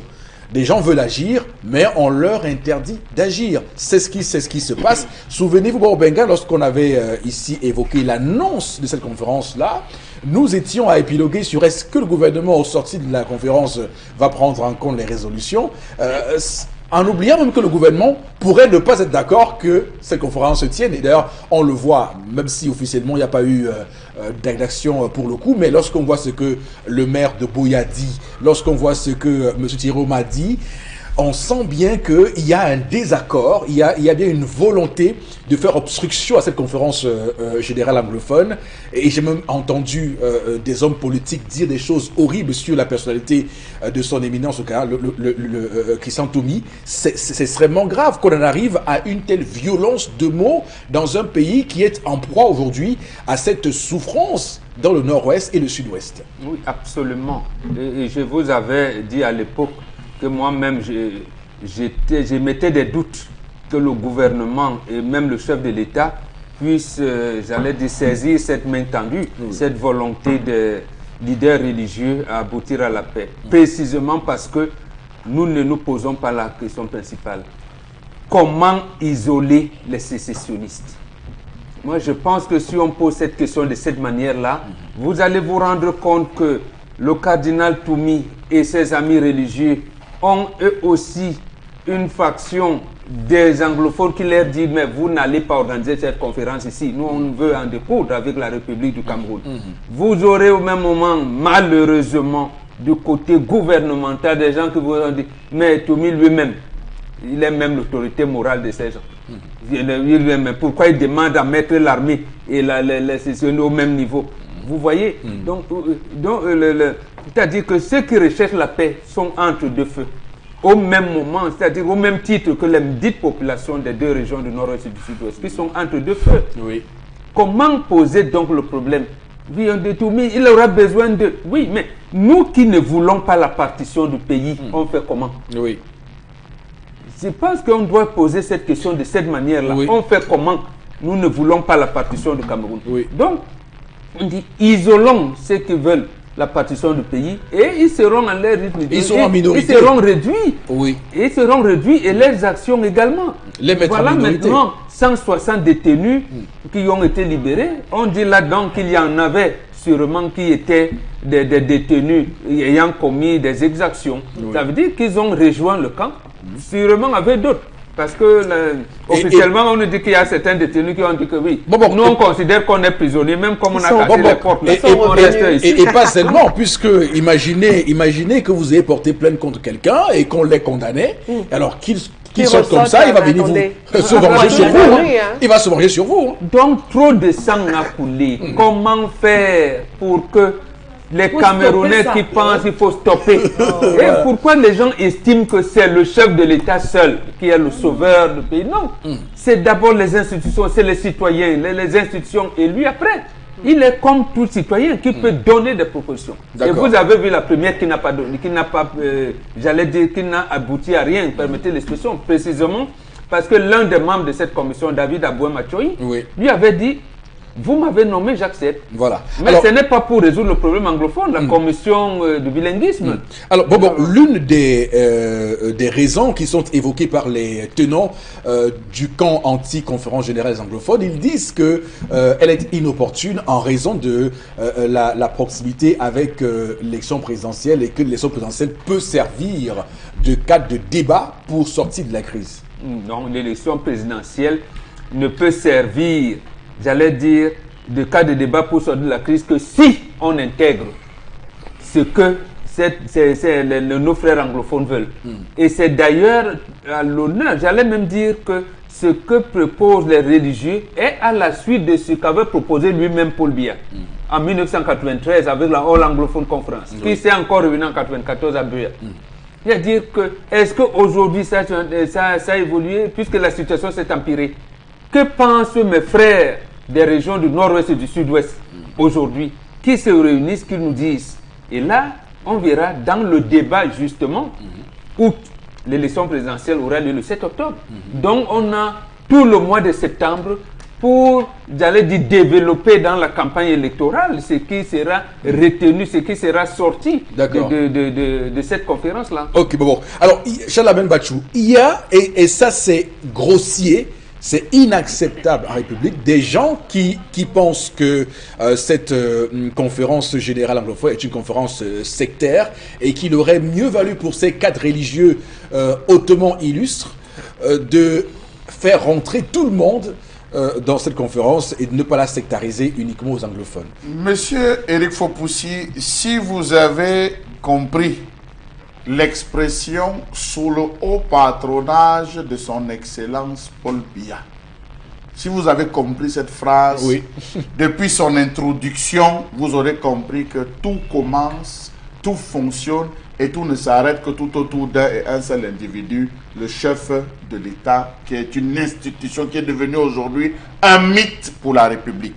Monsieur Éric Fopoussi, j'ajouterai encore à cela que les victoires seront celles du gouvernement et non celles des individus. Si les gens ne l'ont pas compris, qu'ils les mettent définitivement dans leur crâne, pour parler trivialement, qu'ils les mettent dans leur crâne. On a vu la situation avec Boko Haram. L'État a toujours considéré cela comme étant sa propre victoire et d'ailleurs, toutes les sorties du chef de l'État vous l'ont renvoyé. Le gouvernement n'est pas conscient que tous les envoyés ont échoué. Président de la commission ceci, commission Philémon Yang, commission Peter Mafani Moussongue, commission Garga Amanadi, commission... Ils ont fait plus de 250 tours. Ça a échoué. Monsieur Éric Fopoussi, nous n'allons pas plus loin. Nous avons eu donc le fameux plan d'aide qu'avait voulu lancer le SDF pour les déplacer et tout. Vous avez vu qu'ils ont été court-circuités. Ils n'ont pas obtenu de visa. Et quelques jours après, le gouvernement a lancé le plan d'assistance humanitaire. Vous voyez là, on est en train de se retrouver avec les premières phases et tout ce qui est en train d'être dit. Alors posons la véritable question. Est-ce que c'est le cardinal Toumi, longtemps évincé, écarté de cette histoire, qui fait problème? Il faut se poser la question. Parce que pendant longtemps, on a dit, associer le cardinal Toumi, lui-même s'est proposé au niveau du gouvernement, dit que je suis prêt à aller pour le dialogue. On l'a toujours mis à côté. Le gouvernement, de l'autre côté, dit on va dialoguer avec qui? Aujourd'hui, que les individus sortent en disant nous voulons discuter, on dit mais ce n'est pas vous. Ce n'est pas vous. Regardez les propos qui ont été tenus, que ce soit par Bandakani, que ce soit par, comment vous l'appelez, avec tous ces individus qui sont sortis, enfin ces politiques qui sont sortis, pour tenir à l'endroit du cardinal. Ou est-ce que eux, ils étaient pour ne pas proposer une telle idée? Alors, je crois que je vais me rallier à ce que Mbomboka a dit. Il faudrait véritablement qu'on essaie de voir qui, finalement, est en train de bloquer le dialogue. Est-ce que c'est en fait, c'est les religieux, ceux qui se proposent, ou bien c'est ceux qui sont en face, c'est-à-dire le gouvernement, qui se proposent à le faire. Est-ce que de l'autre côté aussi, qu'on peut prendre les anglophones, et je finis par là, est-ce que les anglophones n'ont pas peur aussi au niveau de la composition de ce groupe de négociateurs? Est-ce qu'il n'y aurait pas des infiltrés? Je crois que des deux côtés, il faudrait véritablement... mais je peux vous dire que déjà, il y a des organisations sécessionnistes qui ont déjà envoyé des menaces au cardinal Christian Toumi. Donc, il n'y a pas que le gouvernement qui tire sur son initiative. Des deux côtés, il prend les coups parce que personne ne veut d'ailleurs que ça aboutisse à un bon négociateur général. Et j'ai entendu, là encore, au sein des tenants de cette on va dire anti-conférencisme primaire, pour rester dans le cadre de ce que certaines personnes évoquent comme terme de référence au Cameroun, pour dire que Christian Toumi arrive avec sa conférence de presse au moment où les sécessionnistes sont presque vaincus sur le terrain. C'est ce que j'entends. Ah bon? Sur le terrain. Et que cette conférence permettrait de les légitimer et leur redonner encore plus de force. Il ne faut pas que ce week-end, on a eu un contingent de personnes qui fuyaient Compina. Je vous dis que c'est pourquoi on en a jubilé les deux informations. Vous n'avez pas compris pourquoi j'ai dit au départ que c'est bien qu'on ait cumuler les deux informations pour qu'on comprenne la gravité de la situation. Tendance. Je suis pour la paix. Mamie Juju, faites parler vos cœurs. Vous croyez que le sang qui se verse là, la guerre là nous détruit seulement. Faites parler vos cœurs. Laissons qu'il y ait la paix dans notre pays. Ayez même pitié de nous. Ayez pitié de vous-même. Vous voulez même quoi à la fin? J'avais dit sur le plateau que la conférence là, ne faites pas comme ça la dernière minute, vous changez. On a cru que tendance que je parlais pour blaguer. Parce que souvent quand je parle, les gens croient que je blague.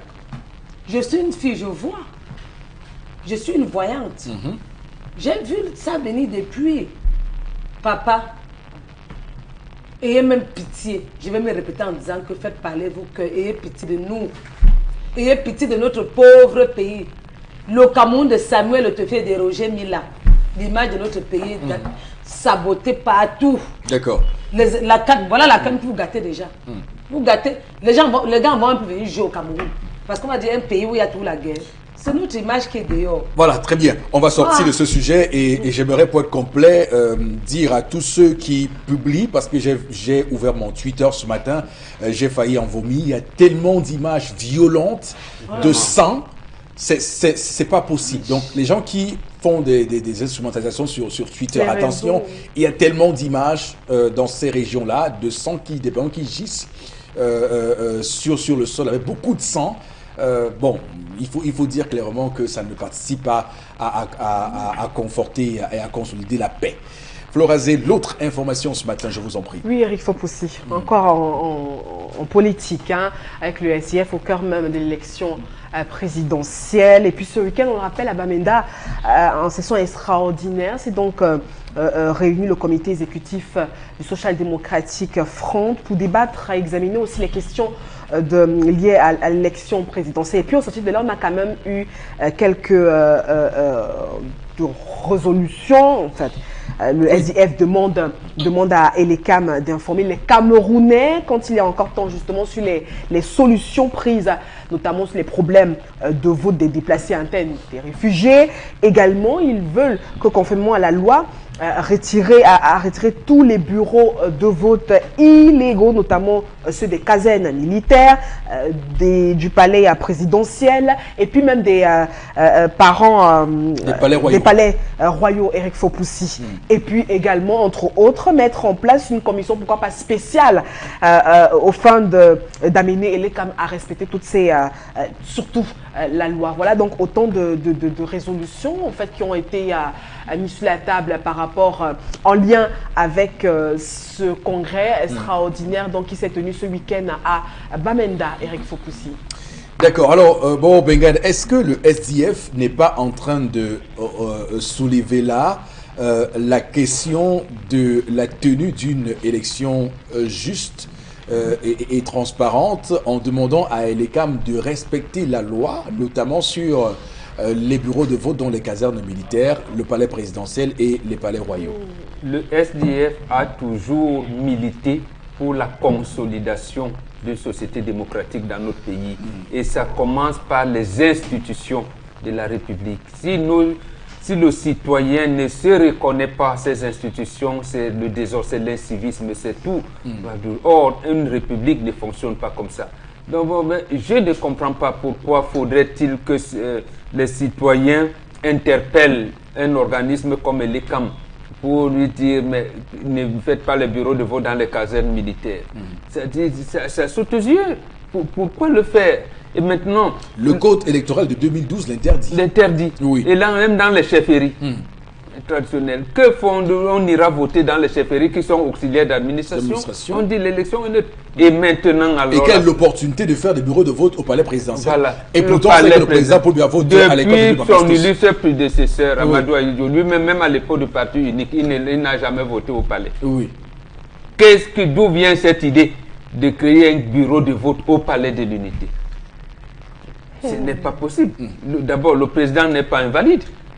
Il a tout ça. Donc, il peut se déplacer. Même à pied. Oui. Il a la possibilité de se déplacer. Qu'est-ce qu'il y a à faire cette chose-là?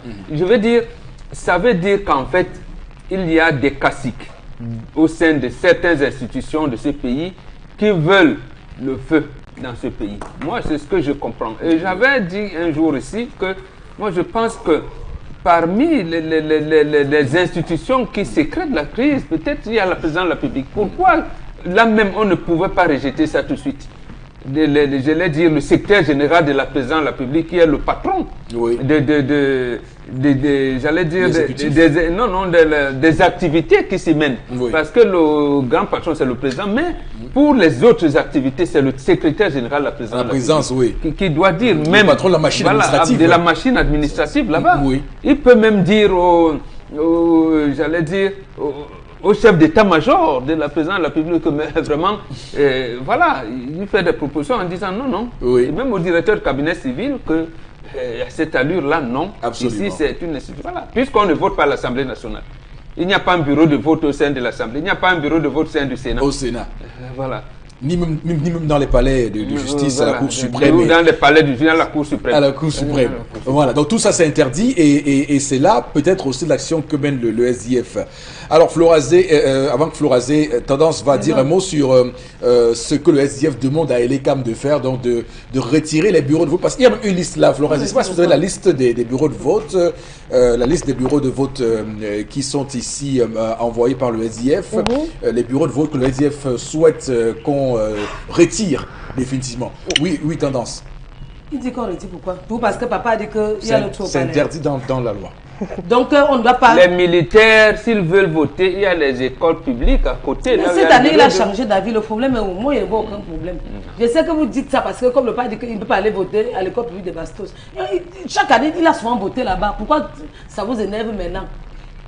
Bref, en tant que citoyen camerounais, selon toi, tu crois que je pouvais laisser mon père pour supporter les autres? Non, selon toi, tu croyais que je pouvais... Non, le véritable problème du palais présidentiel, c'est pas que le grand vote à l'école publique de Bastos.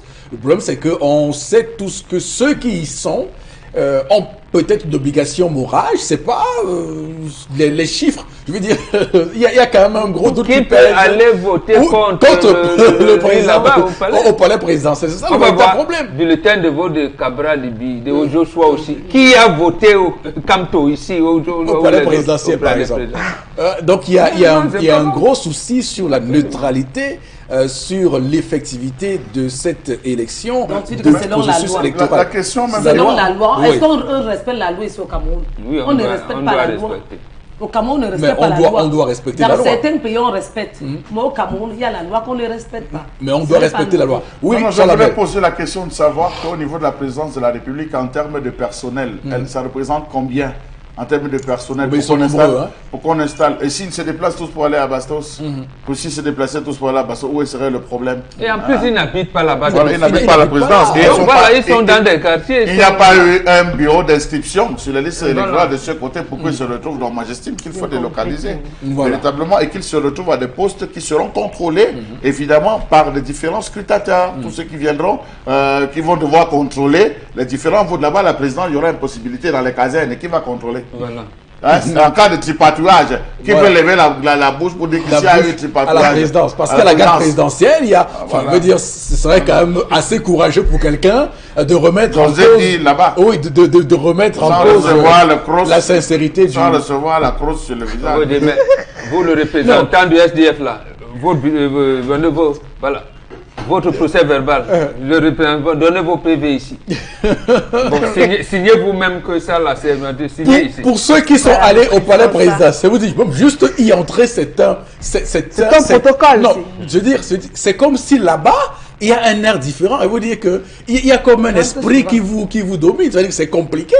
Parce que les procédures auxquelles vous êtes soumis d'abord, tuent en vous tout esprit de lucidité. Moi, je parle là-bas constamment. Alors, Flora, donc j'imagine un peu pour les scrutateurs de ces partis politiques-là, ce qu'ils pourront y faire. Alors, Flora Zé, oui, allez-y avec la troisième information, je vous en prie. Oui, d'accord, et il faut pousser la troisième information, continue de faire le buzz sur la toile. Et puis, on s'interroge aussi sur le dernier post de Patrick Ngagnan, qu'il a donc fait sur Facebook. Et puis, je vais relater, hein, c'est-à-dire, il dit pourquoi Joshua Oshi perd le ton à Elekam. Et puis certains également s'interrogent, est-ce que Joshua Oshi est-il un candidat à craindre pour le scrutin, le prochain scrutin, je rappelle le 7 octobre prochain. Il a donc dans son poste fait un bon nombre de réclamations, notamment où il demande à Joshua Oshi de présenter son attestation d'abandon de sa nationalité suisse et bien d'autres, Eric Fopoussia. Le langage également est très terre à terre. Bref, c'est un acharnement sur Joshua Oshi, et puis certains estiment que si ce poste est vraiment de Patrick Ngagnan, alors il est désormais, ou alors évident qu'il marche pour certains membres, justement quelques adversaires de Joshua Oshi à cette présidentielle. Certains estiment que il devient comme une sorte de babadologue, aérien et autres. Bref, on ne le comprend plus très bien, on ne l'a pas très bien saisi dans cette position qu'il a donc eue à travers des propos envers Joshua Oshi. D'accord. La guerre, elle est... Alors, il faut dire que cette pré-campagne électorale est très violente. C'est le moins que l'on puisse dire ce matin. Il y a une violence verbale, il y a une violence des attaques qui fait en sorte qu'on est en recherche des choses qui font sensation. Alors, il faut déjà dire que Patrice Ngagnan, il a plusieurs fois sur sa page soutenu Maurice Kamto, il faut le dire. C'est pas un secret, c'est clair. Il a pris position.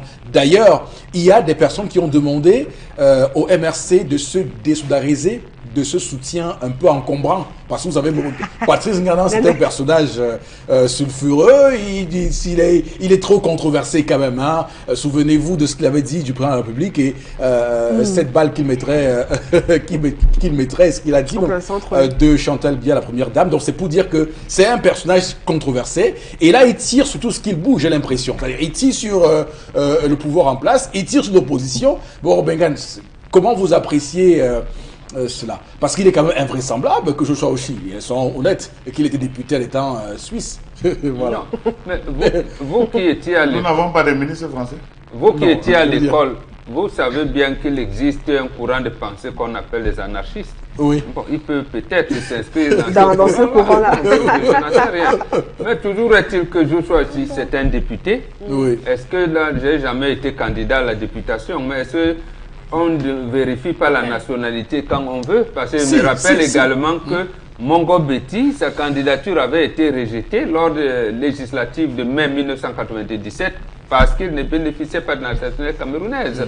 Bon, si on a accepté sa candidature aux députations, et je pense que ça veut dire qu'il a renoncé à la nationalité suisse s'il en avait. Donc, je ne trouve pas de problème. Maintenant, on restera, il est quand même de nous dire, je parle la semaine prochaine. Oui, si d'ici le 8 août. Oui. Et qu'elle dénonce tous ceux qui ont une double nationalité comme candidat, parce qu'il n'est pas seul. Si jamais les canons démontrent qu'il a une double nationalité, il n'est pas le seul. Il faudrait qu'on puisse présenter et que les autres puissent renoncer, abandonner. Moi, je ne vois pas le mal, M. Eric Fopoussi, à une sortie comme celle d'un Ghana. Je ne vois pas, parce que bien avant, je crois que Joshua aussi a fait une sortie là où il a présidé avec tenait 2 passeports. Je pense que vous avez bien vu ça sur Facebook, là où il essayait de retracer son historique. Je l'ai aperçu sur la toile. Non, c'est un photomontage. Je l'ai aperçu. A toujours dit qu'il n'a pas de nationalité. Non, nous sommes sur la page de la toile. Permettez-moi de décrire, vous ne m'avez pas laissé aller jusqu'à la fin. J'ai vu au Internet deux passeports sur les réseaux sociaux. C'est vous qui m'apprenez là-dessus. Je ne fais que commenter. Je ne fais que commenter. Et là, il y avait un commentaire, parce que c'est à la suite de ça, il y avait un commentaire là où il disait, ma maman est ici, mon papa est ça, je suis camerounais, je suis ceci. Donc, je pense que c'est de nature. On peut le prendre sous ce pied. Certains vont dire que c'est un, comment vous appelez, c'est une cabale qui est montée désormais contre Joshua aussi. Mais je pense que c'est à Joshua ici, à son cabinet de communication, de pouvoir faire une sortie pour le repréciser. C'est des reprécisions qu'il faut la peine, parce que vous savez, l'élection se joue, monsieur Eric Fopoussi, la répétition est la mère de toutes les écoles. La répétition est la mère de toutes les écoles. C'est à un détail près que se jouent les élections. Chaque un détail près. Vous pouvez l'avoir dit en 2010, que celui qui tombe sur la toile prend cela pour vérité. Il prend cela à l'instant pour vérité. Il n'a pas fouillé. Donc je pense qu'il y a un cabinet. Il y a un cabinet de communication qui devrait veiller à ce que de telles informations soient constamment battues en brèche. On le voit dans le cas de Campton, on le voit dans le cas de Cabral Libri, on le voit dans le cas d'Akeremouna. Pour un peu qu'une information erronée est donnée, à l'instant, le cabinet se met en place pour pouvoir essayer de présenter. Mais l'information sur la nationalité, moi je leur conseille de ne plus revenir dessus. Dès lors que si sa candidature est acceptée, parce qu'il est camerounais, qu'il ne revienne pas dessus. Qu'on va même dire qu'il a 1000 nationalités. Non, mais sauf que le piège derrière, c'est qu'on veut faire croire aux gens que Joshua, justement ça se joue en détail. Que Joshua aussi est apparenté au gouvernement et qu'il c'est un candidat. Voilà, c'est pour ça que je dis que ça se joue en détail. Il peut les absorber dans son SMIC, par exemple. Il peut les absorber dans le fédéralisme qu'il veut développer. Le tout n'est pas de dire parce que le passeport est suisse. Non, il a dit je ne réponds plus. Si j'étais suisse, je n'allais pas être candidat devant vous. C'est une réponse toujours, Momok. Non, puisqu'il l'a fait. C'est une réponse. Il a déjà fait. C'est toujours une réponse. Revenir dessus alors que les Camerounais meurent de faim. Les Camerounais n'ont pas. Vous savez, le danger en politique, Momok, c'est de se taire lorsque l'occasion se prête de pouvoir justifier, éclairer les gens. Vous savez comment Mitterrand a été reçu? Mitterrand vous disait, vous m'avez posé telle question, oui, elle est bonne, mais moi je réponds à telle autre. Voilà comment son élève se comporte. Voilà, Mitterrand vous dit, votre question là elle est bien pertinente, j'ai compris. Mais moi, vous aurez pu me poser telle autre. C'est à celle-là que je réponds. Matinga, non, c'est celui qu'on avait arrêté à l'aéroport. Oui. Ah, je comprends maintenant. C'est tout ce que je voulais savoir. Mais tu es grave. Non, mais qu'est-ce que je voulais savoir? Parce que vous croyez que je connais. Je vous assure que... Non, mais sauf que ce que tu dis, Tendance, n'est pas... Ça vous sort toujours. Non, ta question... Ta question est une de grandes réponses. C'est-à-dire que le profil de l'individu peut nous permettre d'avoir un avis définitif sur ce qu'il porte comme accusation contre Joshua Oshie. Donc ça vous sort encore. Je n'ai jamais fait la cellule dans ma vie depuis que je suis née. Donc quand j'entends parler de la cellule, mon lui a une longue bouche. Lui, papa, pardon. Lui parle tout. Laisse encore le truc de la politique. Oui. Voilà, ça me rappelle une image de ma grand-mère quand j'allais au village souvent et que un fou m'attaquait. Je rentrais me plaindre. Le fou m'a attaqué. Elle me dit que le fou qui n'a pas sa tête là, je dis oui. Et tu dis qu'il t'a attaqué quoi? Donc ouais, Non, Ah, c'est ça, je un peu- crois. c'est ça un peu la réaction que tu as entendue tout à l'heure pour dire que bon, le profil de l'individu fait en sorte qu'on n'a pas à se plaindre parce que bon, Voilà. c'est vrai que Parce normal. que moi, parler ma part, vous avez dit que quelqu'un ne comprend pas les infos. Je sais qu'on l'avait arrêté à l'aéroport. Il a Alors- fait la prison pour ça. Florazé. Oui, Eric, non, ce que Chalamel a dit également est fondamental. C'est on est Oui. en politique Oui. et pendant l'élection présidentielle, ça sort un peu de partout. Hein. On vous sort des dessous, on vous fait même des sortes de Photoshop et autres. Donc, il est toujours important à un moment donné de repréciser certaines informations parce que on est là, on vous regarde et puis plus il y a des informations qui sortent, le peuple également qui reçoit. Donc, il faut qu'un tamis soit fait surtout par les acteurs principaux. D'accord. Merci beaucoup pour cette revue des réseaux sociaux à titre et dense ce matin. On va tout de suite aller prendre la prochaine articulation. Il s'agit d'interpellation, madame, messieurs. Et comme chaque matin, on va prendre cet élément de Cédric Chouna et on revient en plateau pour les discussions et décryptage.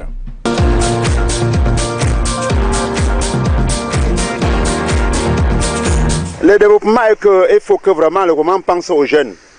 Si les jeunes ont l'emploi, il y a le développement. Si le gouvernement baisse le prix des carburants, même les débrouillards comme nous, comme je suis collègue de roue, nous on va s'en sortir. Je parle en tant que débrouillard. Tout ce que je vois, je travaille. J'ai le courage de travailler, malgré mon âge, mais j'encourage les jeunes citoyens camerounais, de mettre la main sur les pattes selon le gouvernement. Si le gouvernement cherchait l'emploi à eux vraiment, il n'y aura pas de souffrance au Cameroun. Le Cameroun, c'est un pays en miniature. Si le gouvernement baisse le prix des carburants, donc vraiment, pour moi, j'en ai terminé. Vous l'aurez vous-même rectifié, hein, le Cameroun est une Afrique en miniature. Bon, on peut aussi dire un pays en miniature. Non, pas du tout. C'est une Afrique en miniature. Le Cameroun est un pays Afrique en miniature. Alors, bon, Bengan, c'est la question justement qui se greffe à l'emploi des jeunes. Le plus souvent, dans ce pays, on nous dit qu'il y a rien à faire, il n'y a pas d'emploi et pourtant tout est à construire. Oui, c'est là le paradoxe. Le paradoxe d'ailleurs. Et justement, moi je pense que notre compatriote a raison. À quel moment allons-nous accélérer la décentralisation pour que les collectivités territoriales décentralisées, elles aussi, s'investissent dans les activités créatrices de revenus?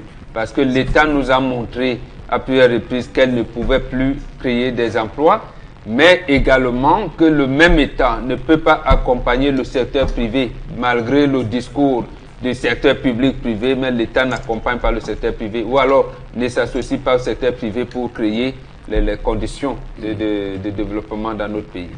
D'accord, c'est tout pour interpellation de ce matin, madame, messieurs. Le temps de revenir demain lorsqu'il sera 11h40 pour une autre séquence consacrée à interpellation. Le temps pour nous de prendre quelques messages avec vous, Florazé, quelques messages de téléspectateurs. Alors, pas mal, hein. N'oubliez pas qu'à chaque fois qu'on organise une élection, il y a toujours, il y a toujours du sang, hein, pour les gens comme...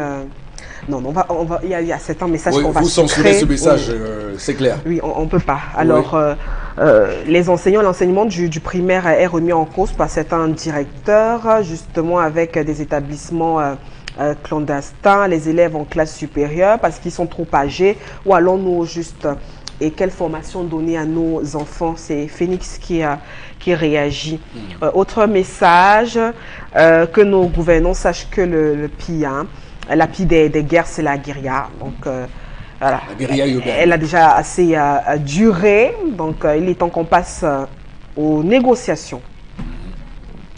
Autre réaction, le cardinal est dans son rôle pour un leader religieux, mais quelles seront donc les conséquences? S'interroge le téléspectateur. Les fonctionnaires de ce pays payent pour rien et ces dirigeants nous prennent pour des cobayes. D'accord. On va revenir tout à l'heure au message. Le temps pour nous de recevoir en plateau B Constilamine qui est déjà positionné. Bonjour et bon début de semaine, Constilamine. Oui, bonjour Eric, bonjour à tous nos nombreux téléspectateurs, surtout bonjour une fois de plus à tous les clients du concept Salaka qui accueillent encore ce matin ce complément alimentaire qui fait déjà la fierté, il faut le rappeler, de tous les téléspectateurs de la radio et de la télévision Equinox et les auditeurs de la radio Equinox.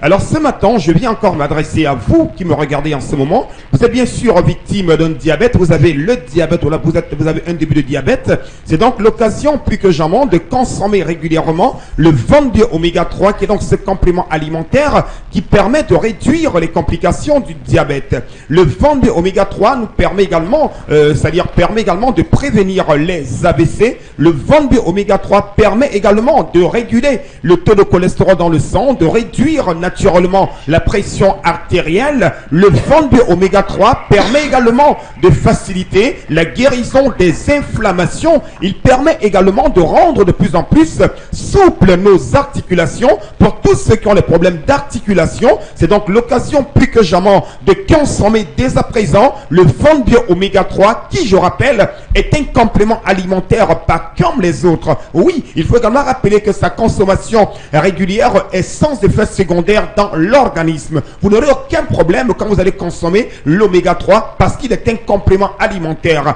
Le 22 oméga 3 ne vous empêchera pas également de prendre les autres médicaments. Oui, on peut consommer l'oméga 3 et continuer à prendre les médicaments prescrits par les médecins. Voilà donc quelques avantages liés à la consommation régulière du 22 oméga 3, encore appelé fish oil, qui est un complément alimentaire qui nous vient tout droit des laboratoires Cedorex et commercialisé au Cameroun et en Afrique par le concept Salaka. À côté bien sûr des avantages, il y a bien sûr le prix. Un prix qui est également un avantage important parce qu'il faut rappeler que ce complément alimentaire coûte la somme de 5 000 francs, je dis bien 5 000 pour une boîte de 30 gélules. Et je dis bien, c'est une gélule par jour pendant le repas. Oui, je dis bien une gélule par jour pendant le repas. Achetez votre boîte d'oméga 3, ouvrez-la délicatement et retenez qu'il est question bien entendu de sortir la gélule de la boîte, de ne pas la percer, de ne pas la couper. Vous prenez une gélule avec un verre d'eau. Je dis bien, c'est pendant le repas. C'est important de consommer l'oméga 3. Alors j'attire donc l'attention de tous ceux qui me regardent en ce moment qu'il est important de le consommer. Il est important de l'avoir à la maison parce qu'aujourd'hui, on ne sait jamais. Prévenir vaut mieux que guérir, comme dirait quelqu'un. Alors, nous allons tout de suite parler du point de vente. Je rappelle que le point de vente exclusif de ce complément alimentaire, c'est du côté bien sûr de Douala, c'est au Cameroun, en plein cœur d'Aqua. C'est le magasin 1001 tapis qui est situé en face du Palais d'Ika, à l'entrée de la rue Mermoz. Dans ce magasin qui est derrière la base du concept Salaka, vous retrouverez votre complément alimentaire que voici, le 22 oméga 3, au prix de 5 000 francs pour une boîte de 30 gélules. Et ceux des téléspectateurs qui sont hors de la ville de Douala et qui veulent avoir leur 22 oméga 3, c'est facile comme bonjour. Vous nous appelez tout simplement à nos numéros de téléphone. Vous passez votre commande, vous nous communiquez votre nom, votre ville, votre quartier et même votre pays. Nous nous chargerons d'acheminer ce complément alimentaire en direct de votre domicile grâce à nos représentants qui sont éparpillés dans toutes les régions du Cameroun et bientôt dans certains pays africains. Alors, chers téléspectateurs, plus besoin de chercher le midi à 14h, plus besoin de rester derrière comme un tuyau d'échappement. Voici votre complément alimentaire, voici le 22 oméga 3, la solution idéale pour réduire les complications du diabète, la solution idéale pour nous prévenir contre les AVC, la solution idéale pour réduire notre tension, la solution idéale pour réguler le taux de cholestérol dans le sang, également la solution idéale pour permettre de faciliter la guérison des inflammations et tous ceux qui ont des problèmes d'articulation. Voici un complément alimentaire qui dit mouf aux problèmes d'articulation parce qu'il permet aux articulations d'être de plus en plus souples. Alors, un seul conseil, chers téléspectateurs, ne perdez surtout pas le temps, ne soyez pas les derniers, courez dès à présent au magasin 1001 tapis et entrez en possession de votre 22 oméga 3 au prix de 5 000 francs seulement. Et je ne saurais partir sans dire merci à Aubin Sanjo qui écoute en ce moment le concept Salaka, qui est un très grand client du concept Salaka. Merci à vous et bonne journée à ce client Aubin Sanjo du concept Salaka. Merci beaucoup Kosti Lamine pour ces informations et ces conseils du Vombio. L'émission 10-12, le Zénith se poursuit, mesdames, messieurs, sur Equinox Télévision. Florazé, on va faire recours à vous à nouveau pour savoir ce que nous disent nos téléspectateurs. Alors, il y a un téléspectateur qui réagit. Cette histoire de fermeture n'est pas la solution parce qu'on connaît même des établissements publics qui ne respectent pas la norme. D'accord. Alors, le thème est les écoles. Le thème sur les écoles est très intéressant, problématique.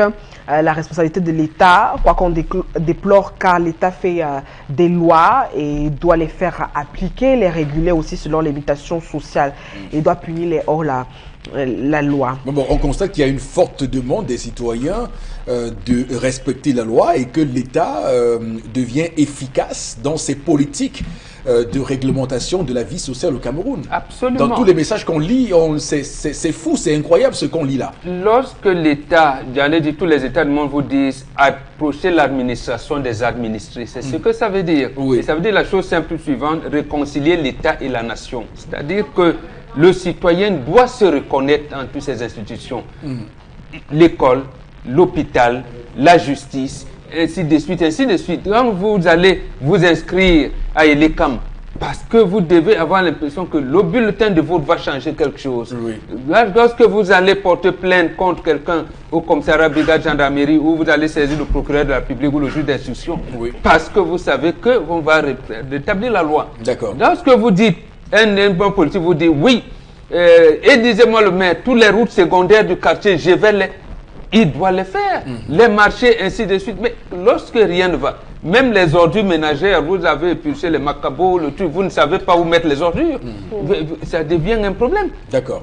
Florazé, alors continuons à lire les messages pour voir ce que pensent les gens. Tout à fait, il y a des Camerounais. établissements publics qui ne respectent pas la norme, qui sont même créés sans site et par moments ce manque de bon exemple de la part du public qui n'est pas encourageant pour le privé. Par moments, le manque de moyens et d'établissements de marque à proximité pousse les parents donc à chercher des établissements à la hauteur de leurs moyens. Donc nous nous rendons compte que le gouvernement ne se soucie pas des problèmes des Camerounais. Voilà. C'est la réaction du téléspectateur ce matin. Et puis pourquoi le gouvernement n'a pas jusqu'ici évoqué dans la question anglophone au niveau du Parlement ou du Sénat. Alors, je pense que les autorités pourraient aussi accorder du crédit à la volonté de rassembler les Camerounais pour trouver des moyens de sortie de crise comme le souhaitent les hommes religieux. Absolument. Donc il y a du grain à moudre là Oui, pour le gouvernement. Oui, vous allez Ça donc vient de voir partout. Oui. la session où le SDF avait parlé de blocus En novembre dernier.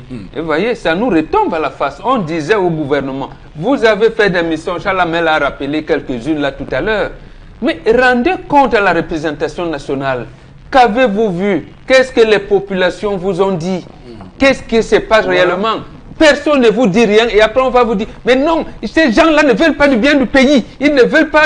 D'accord, ils ne veulent pas. Mais ils ont dit quoi? Mais sauf Vous qu'en qui attendant, étiez là. 160 détenus se sont évadés ce week-end en Europe. Donc c'est pour dire que les gens ne comprennent pas l'enjeu qu'il y a. Oui, Chalamel. Monsieur Oui. Eric Fopoussi Oui. précisait que c'est toute une prison qui s'est évadée. Oui. C'était 163, Oui. 160 sont partis, 3 seulement sont restés. sont Il faut restés. préciser, monsieur Eric Fopoussi. Non, ils Ils sont restés. eux-mêmes. Ils ont restés. Ils sont déjà pas prisonniers. attrapés. ils ont dit qu'ils ne fuient pas, qu'ils vont rester, attendre qu'on reconstruise la prison et J'espère qu'ils que le repartent dans leur juge, cellule. j'espère que le juge c'est les tiendra bons- compte. mais c'est les bons Camerounais. J'espère que le juge Oui, prendra oui. compte. Bon, c'est clair qu'on va les transférer plutôt à la prison De Bamenda. de Bamenda, Libération pour bonne conduite. oui, après, Aussi, mais non, pourquoi après pas, 6 hein, mois, enfant. non, après 6 mois au moins, on ne peut pas les libérer comme ça illico. Non, pourquoi pas? Non, Pas après tout 6 est- mois, On il y a devrait des les libérer. innocents aussi, hein. On devrait Il y a les des libérer. innocents, il y a des Pour innocents, pourquoi pas? bonne conduite, on devrait les libérer. Oui. La Tous loi- ont fui, 160 ont fui, 300 restent. nous sommes dans un état de droit, je vous assure. Mais le droit a prévu ça. Ils pouvaient fuir, mais rien ne vous dit qu'on les aurait arrêtés. Parce que Ah, ceux qui voilà, sont partis, voilà. oui. Ah, voilà. Ceux qui Ah, sont d'accord. partis De sont toutes traqués les actuellement. manières, les journaux Donc, rapportent qu'ils sont restés. Ils sont restés. Les on les journaux, a tués. On dit que 50 assaillants sont venus tirer sur les policiers. Ils sont venus avec le carburant pour mettre le feu. Mettre le feu. Oui. Alors, une autre Florazé, réaction. Alors, nous devons apporter des solutions, peut-être soutenir le président de la République, d'abord pour empêcher que l'ONU, la CPI, les ONG occidentales transforme le Cameroun en la Libye, la RCA. Oui. Donc nous devons commencer à justement, dites-nous comment ont-ils financé. D'accord. S'ils sont financés par des forces obscures. Oui, mais quand on le dit soutenir le chef de l'État, c'est ce que nous voulons faire. On l'a fait dans le conflit de vacances. Ici, on fait comment? Absolument. Que veut dire soutenir le chef de l'État dans ces gens-ci? Il n'a encore rien dit. Les gens s'y dépassent vacances. Mais voilà pour la fin de l'émission. Merci infiniment à vous, monsieur et dames sur le plateau. Je rappelle que c'est dans ce contexte que le Cameroun va organiser la CAN 2019, hein, avec ses évadés de prison. Alors, encore donné. donc non, on peut lui retirer, mais il est encore jusqu'à maintenant l'organisateur de la CAN 2019. Il envisage organiser la CAN. Maintenant, on va voir si la CAF si la CAF permet au Cameroun de l'organiser au final, si le Maroc ne se pointe pas derrière. Madame, Messieurs, merci infiniment. Nous vous invitons à regarder la rediffusion de l'émission à 1h du matin. Rendez-vous demain, ce sera 10h et passez une très très bonne journée. Que Dieu bénisse le Cameroun.